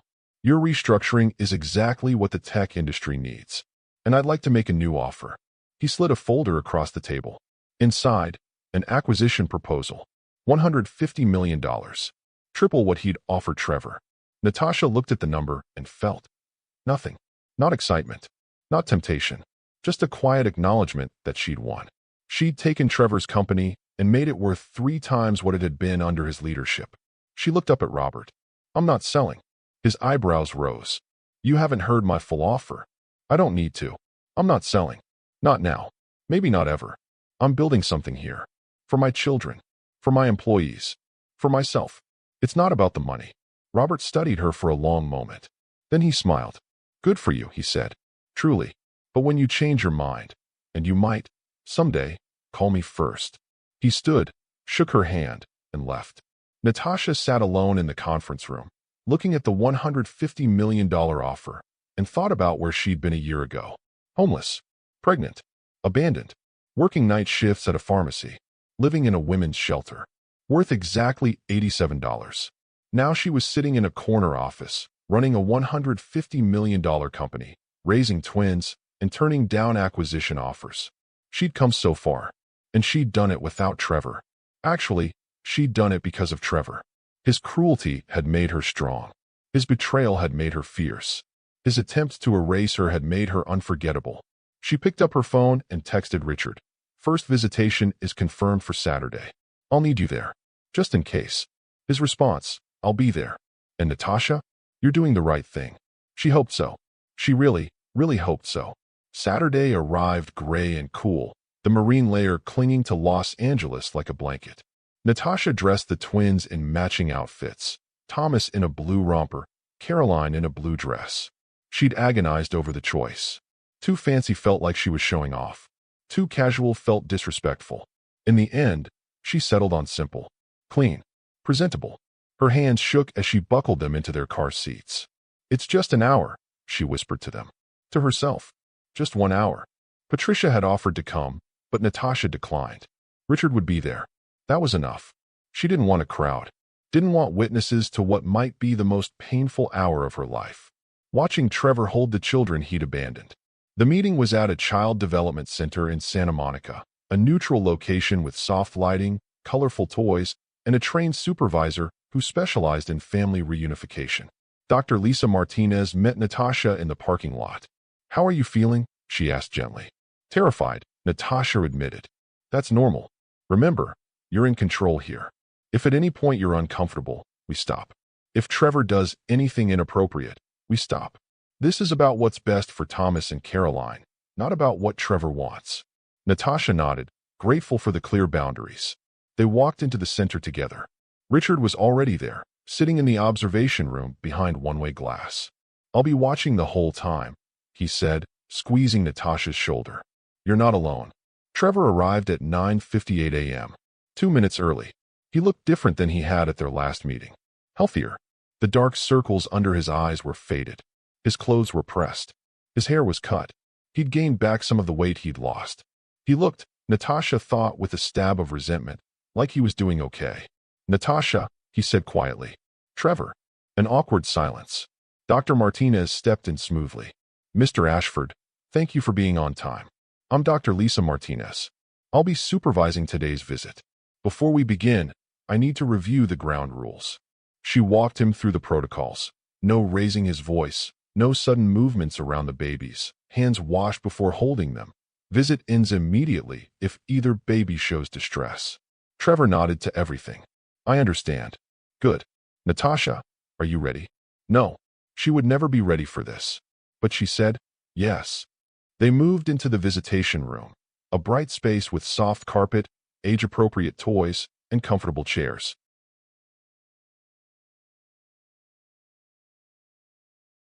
Natasha sat on the couch, Thomas in her lap, Caroline in her arms. Trevor sat across from them in an armchair, his hands clasped between his knees. For a long moment, he just stared at them. They're beautiful, he whispered. Natasha said nothing. Can I? Trevor looked at Dr. Martinez. Can I hold one of them? Dr. Martinez looked at Natasha. Mom. Mom. Not Natasha. Mom. Because in this room, that's what she was. The parent. The one with the power to say yes or no. Natasha looked down at Thomas, who was chewing on his fist, drool everywhere, completely oblivious to the magnitude of this moment. You can hold Thomas, she said finally. Support his head. He doesn't have full neck control yet. She stood and crossed the small space between them. Trevor held out his arms, awkward and uncertain. Natasha placed Thomas in them and stepped back, her heart in her throat. Trevor looked down at his son, really looked at him, and his face crumpled. Hi, he whispered. Hi, Thomas. I'm. He couldn't finish the sentence. Thomas looked up at this stranger holding him and his face scrunched up, preparing to cry. Bounce him gently, Natasha said, her voice tight. He likes movement. Trevor bounced. Awkwardly. Too stiff. Thomas cried anyway. Here. Natasha took him back, and Thomas immediately quieted against her shoulder, recognizing her smell, her heartbeat, her voice. He knew her. His mother. Trevor was a stranger. Trevor's hands were empty now, and he looked at them like he didn't know what to do with them. "I'm sorry," he said, and Natasha couldn't tell if he was apologizing to her or to Thomas. "I'm sorry I'm not better at this." "You'll learn," Dr. Martinez said neutrally. "First meetings are always hard. Would you like to try with Caroline?"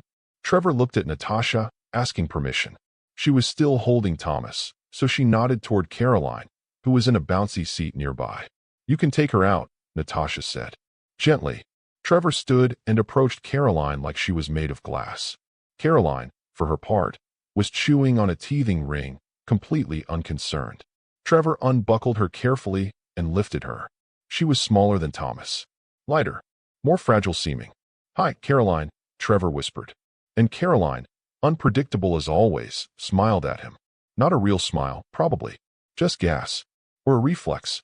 But Trevor didn't know that. His face transformed. "She smiled at me." "She's 6 months old," Natasha said. "She smiles at everyone."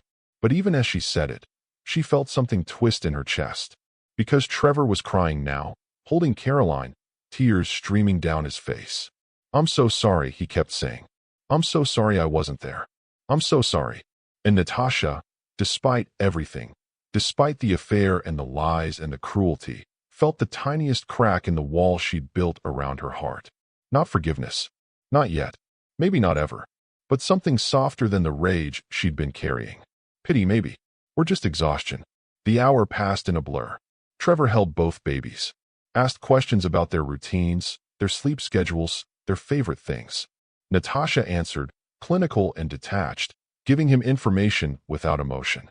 At 10:58 a.m., Dr. Martinez said gently, "We have 2 minutes left." Trevor looked stricken. "Already? It's important to maintain boundaries," Dr. Martinez said. "Especially in the beginning." Trevor nodded and carefully handed Caroline back to Natasha. "Can I?" He hesitated. "Can I come back?" "Next month." Natasha looked at Dr. Martinez. "That's up to Mom," Dr. Martinez said. Natasha looked at Trevor, at the man who destroyed her life and then slowly, painfully, tried to build something better.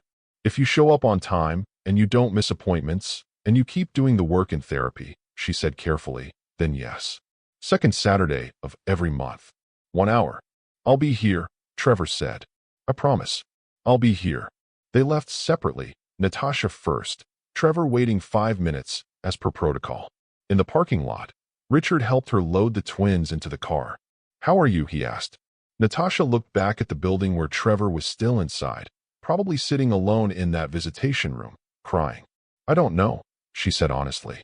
"Ask me again in a year." Trevor showed up to every visit. September, October, November, December. Second Saturday, 10 a.m. Never late. He brought age-appropriate toys. Read parenting books between visits. Sent Natasha updates through Dr. Martinez about what he was learning in therapy. He was trying. Natasha had to give him that. He was actually trying. By December, Thomas and Caroline were 8 months old. Crawling. Babbling. Starting to understand that this man who showed up once a month was someone important, even if they didn't know why.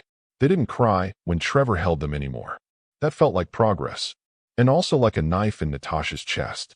On December 20th, 5 days before Christmas, Natasha was in her office when her assistant buzzed. "Ms. Winters? You have a visitor. She doesn't have an appointment, but she says it's important." "Who?" "Madison Pierce." Natasha frowned. Madison was working from San Francisco this week, visiting her family for the holidays. She wasn't supposed to be in Los Angeles. "Send her in." Madison entered looking nervous. She was carrying a large manila envelope. "I'm sorry to just show up," she said. "But I found something in the old financial records. Something you need to see." Natasha's stomach dropped. "What kind of something?" Madison sat down and slid the envelope across the desk. "When I was organizing the archived files from Trevor's CEO tenure, I found a series of wire transfers that didn't match any approved expenses. Embezzlement. Yes. About $2 million, funneled into offshore accounts over 3 years. I cross-referenced the transfers with Trevor's personal accounts, and..." She paused. "It's his. He was stealing from the company." Natasha opened the envelope. Inside, bank statements, wire transfer receipts, account numbers. all of it pointing to Trevor. If we report this, Madison said quietly, he could face criminal charges, federal charges, prison. Natasha stared at the documents. $2 million. Stolen from the company she now owned. She could bury him, could send him to prison, could make sure he never saw Thomas and Caroline again except through a jail visitor's window. Have you told anyone else? She asked. Just you. Not the board. Not the authorities. No. I wanted you to decide.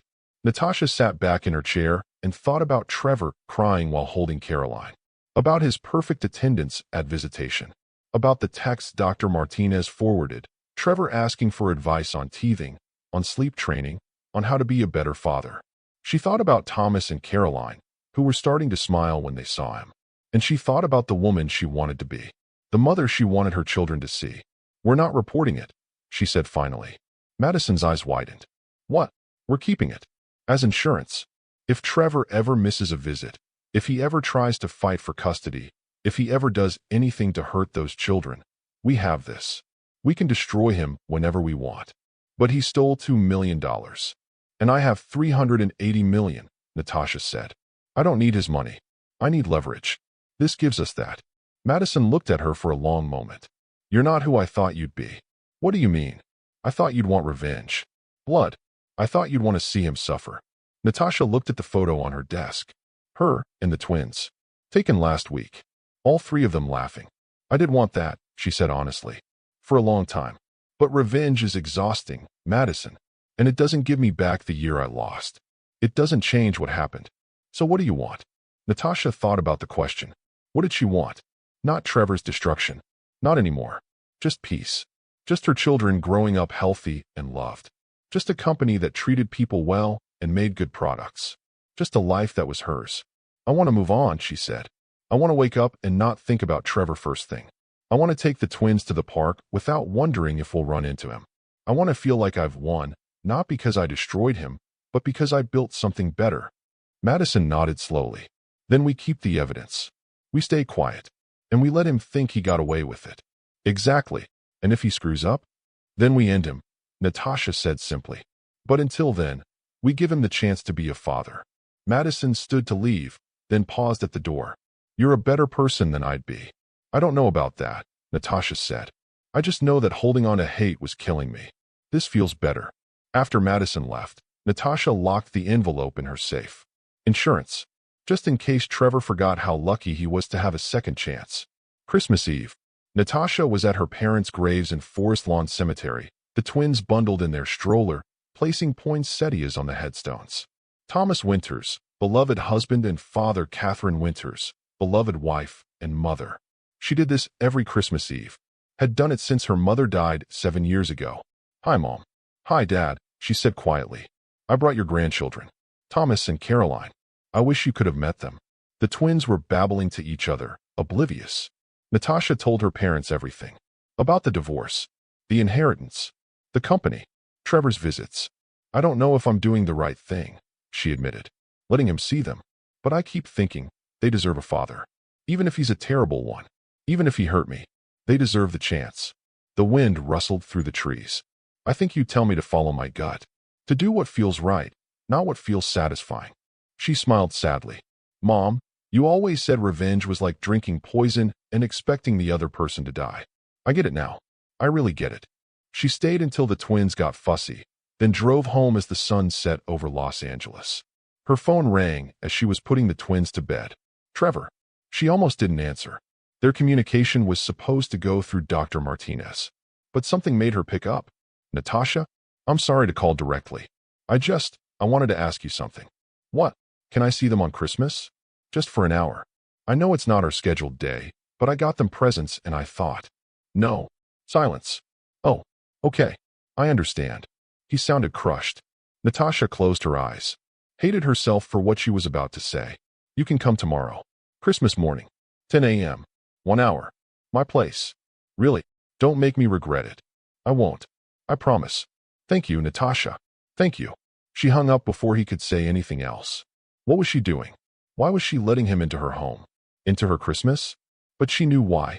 Because Thomas and Caroline deserved a father who showed up. Even if it was just an hour a month. Even if it was painful. They deserved better than she'd gotten. Christmas morning arrived bright and cold. Trevor showed up at exactly 10 a.m., carrying 2 wrapped presents and wearing a nervous expression. "Hi," he said. "Hi." Natasha let him in. The twins were in their playpen, surrounded by torn wrapping paper from the gifts she'd given them earlier. They looked up when Trevor entered, and, miracle of miracles, Caroline reached for him. "Hey, sweetheart," Trevor said, his voice thick with emotion. He picked her up, and she grabbed his nose. Thomas was more reserved, watching carefully. Trevor sat on the floor with them, helping them unwrap the gifts he'd brought. Soft blocks for Thomas, a musical toy for Caroline. Natasha watched from the kitchen, making coffee she didn't need just to have something to do with her hands. "Can I ask you something?" Trevor said after a while. "What? Do you think you'll ever forgive me?" Natasha was quiet for a long moment. "I don't know," she said honestly. "Forgiveness isn't something I can force. But I'm not actively hating you anymore. That's progress. It's more than I deserve." "Yes, it is."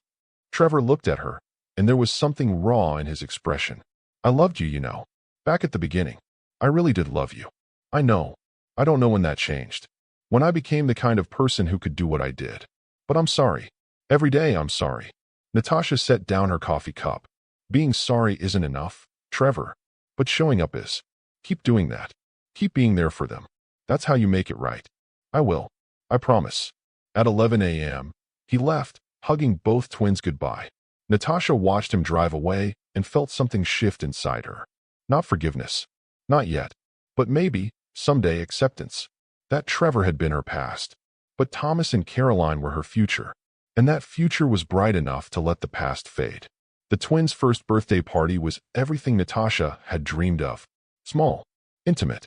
Just the people who mattered. Maria from the women's shelter, who'd given Natasha a place to sleep when she had nowhere else to go. Richard, who'd changed her entire life with a conversation in a parking lot. Diane, who'd helped her take back her power. Patricia, who'd been there for every 3 a.m. feeding and every milestone. And Madison, who'd somehow become one of Natasha's closest friends despite, or maybe because of, everything they'd been through. The penthouse was decorated in soft blues and whites. A small cake sat on the table, vanilla with buttercream, the twins' favorite according to Patricia. Thomas and Caroline sat in their high chairs, wearing matching birthday outfits, smashing cake into their faces with absolute joy. They were walking now, talking in simple words. Thomas said mama first. Caroline said no, and meant it. They were perfect. Natasha took 1,000 photos, her heart so full it hurt. "Speech," Diane called out, raising a glass of champagne. Natasha stood, Caroline on her hip, covered in frosting, and looked around at the people who'd saved her life in different ways. "A year ago," she started, "I was standing in a hospital room with 2 newborn babies, wondering how I was going to do this alone. And the truth is, I didn't do it alone. Every person in this room helped me survive and then helped me thrive. So thank you. For being my family when I didn't have one. For believing in me when I didn't believe in myself." Her voice cracked. Thomas and Caroline are the luckiest kids in the world. Not because of money or success or any of that, but because they're surrounded by people who love them, who show up, who choose to be here. She looked at Thomas, who was trying to eat his entire slice of cake in one bite. That's all that matters. Showing up. There was one person who wasn't at the party. Trevor. He'd asked, through Dr. Martinez, if he could attend. Just for an hour. Just to see them on their actual birthday. Natasha had said no. Not out of cruelty, but because this day was for the people who'd been there from the beginning. Who'd held her when she cried. Who'd celebrated every milestone.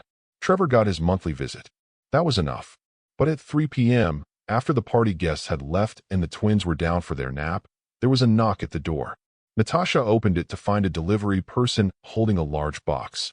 "Package for Thomas and Caroline Winters," the woman said. Natasha signed for it and brought it inside. The return address, Trevor Ashford. Inside the box, 2 handmade wooden toys. A train for Thomas. A dollhouse for Caroline. Both clearly crafted with care, sanded smooth, painted in bright colors. And a card. "Happy first birthday, Thomas and Caroline. I know I wasn't there today. I understand why. But I think about you every single day. I'm so proud of who you're becoming, even though I barely know you yet. I'm trying to be better. To be someone you'd be proud of someday. I hope I get there. Love, Dad." Natasha stared at the card for a long time. Dad. He'd never called himself that before. Never claimed the title.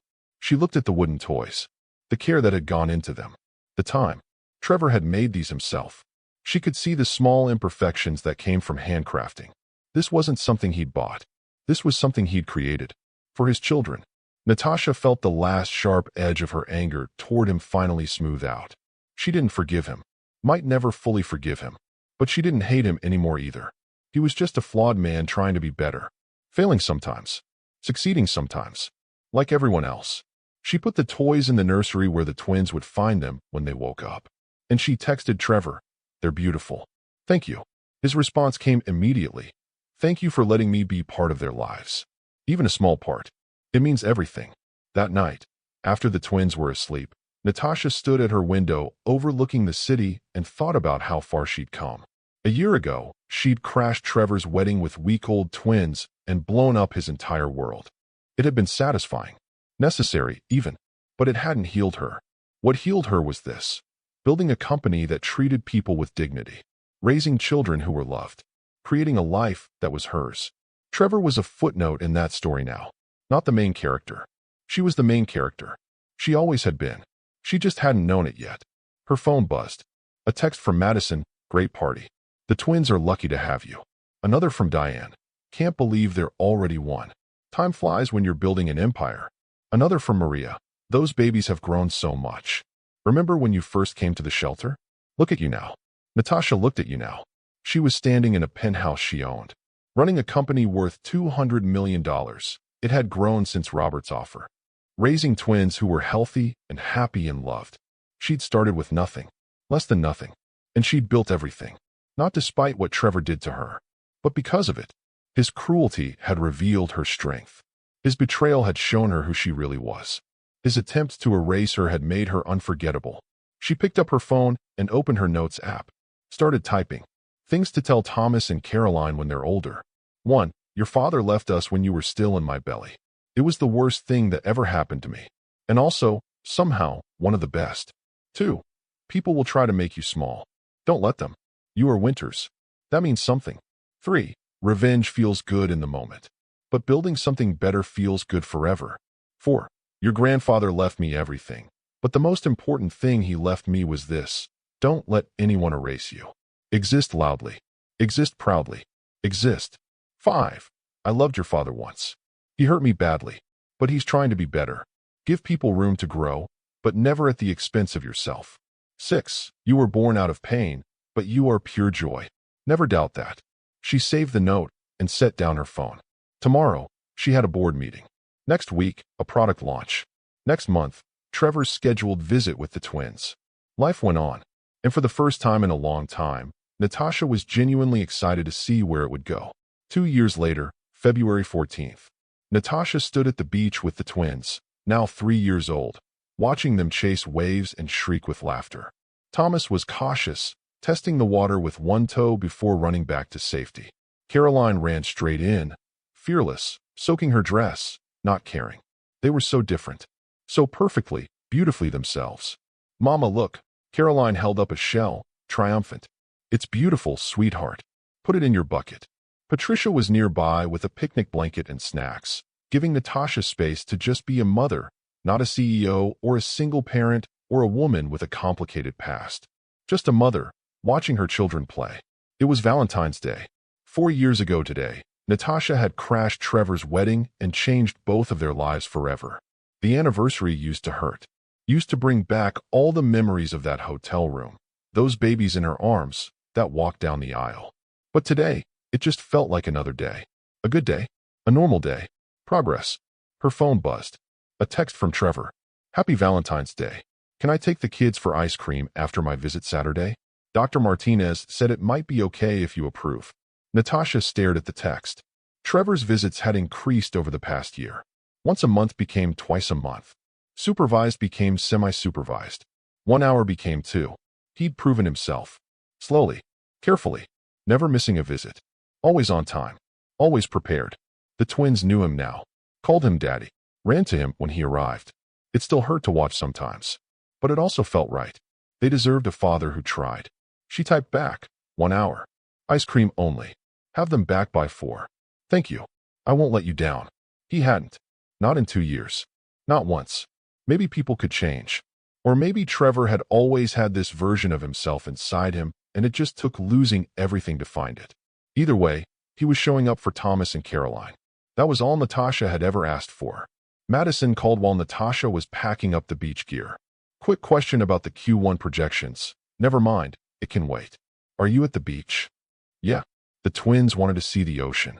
Good. You needed a day off. You've been working too hard. Natasha smiled.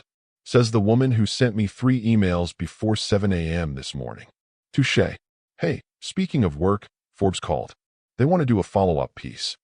Where are they now? The Ashford wedding scandal 2 years later. Natasha's stomach clenched. No, that's what I told them. But they're persistent. They want the redemption angle. How you built an empire from the ashes, how Trevor's doing now, whether you've forgiven him. I'm not interested in being their redemption story, Natasha interrupted. Or their cautionary tale. Or whatever narrative they want to create. That day at the wedding? That was for me. For my kids. Not for public consumption. Understood. I'll tell them you declined. Thanks, Madison. No problem. Oh, and Natasha? Yeah. I'm proud of you. For all of it. The company, the twins, the way you've handled Trevor. You're kind of my hero. Natasha's throat tightened. You're mine too. After they hung up, Natasha looked at her children. Thomas was building an elaborate sand castle, narrating the entire process to himself. Caroline was trying to convince Patricia to let her eat sand, arguing passionately in her 3-year-old logic. They were happy, healthy, loved. They had a mother who would do anything for them. And they had a father who was learning how. That was more than Natasha had growing up. More than she'd thought possible 2 years ago when she'd walked into that wedding with her heart full of rage and her arms full of babies. Forbes published their article anyway. Natasha saw it a week later. The woman who crashed her ex's wedding and built a tech empire. She didn't read it. Didn't need to. She knew her own story. Knew what mattered and what didn't. Trevor called her after it published. Did you see? I don't care what Forbes says about us, Natasha interrupted. I care about Saturday at 10 a.m. Are you still coming? Of course. Then that's all that matters. 6 months later, Natasha got a call from Robert Harrison. I know you said you weren't selling, he started. But I have a new offer. $500 million. Full acquisition. You'd stay on as CEO for 3 years, then transition to advisory. Your employees keep their jobs. Your policies stay in place. $500 million. More money than Natasha could ever spend. More than her grandfather had left her. Financial security for her children's children. She thought about it for exactly 3 seconds. No. Natasha, that's $500 million. I know what it is. And my answer is no. This company isn't for sale. It's for Thomas and Caroline. It's their legacy. I'm building something that will outlast me. Robert laughed. You're either the smartest person I know or the craziest.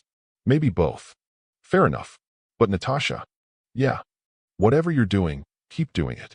The industry needs more people like you. 1 year after that, Natasha was interviewed by a business podcast for women entrepreneurs. The host asked, what would you tell other women going through divorce? Especially those with children? Natasha thought carefully before answering. I'd tell them that rock bottom is a foundation. That the worst thing that ever happens to you can also be the thing that saves you. That being underestimated is a gift because no one sees you coming. And what about forgiveness? Have you forgiven your ex-husband? Natasha looked out her office window at the mountains in the distance. I've done something better than forgive him, she said. I've moved on. He's not the villain in my story anymore. He's not even a main character. He's just the father of my children, trying his best. And that's enough. So you don't regret crashing his wedding? Natasha smiled. Not for a second. That was the day I took my power back. The day I stopped being invisible. The day I became who I was always meant to be. And who's that? A Winters, Natasha said simply. Someone who can't be erased. The setting sun cast long shadows across Natasha's penthouse office. Outside her window, Los Angeles glittered like scattered diamonds. The city where she'd lost everything and found herself. On her desk sat a photo. Her and the twins at the beach last month. Thomas and Caroline, now 4 years old, grinning at the camera, their gray eyes, Winter's eyes, bright with joy. Behind them, barely visible in the background, was Trevor. He'd been there that day, His monthly visit extended to a beach trip. He wasn't front and center in the photo.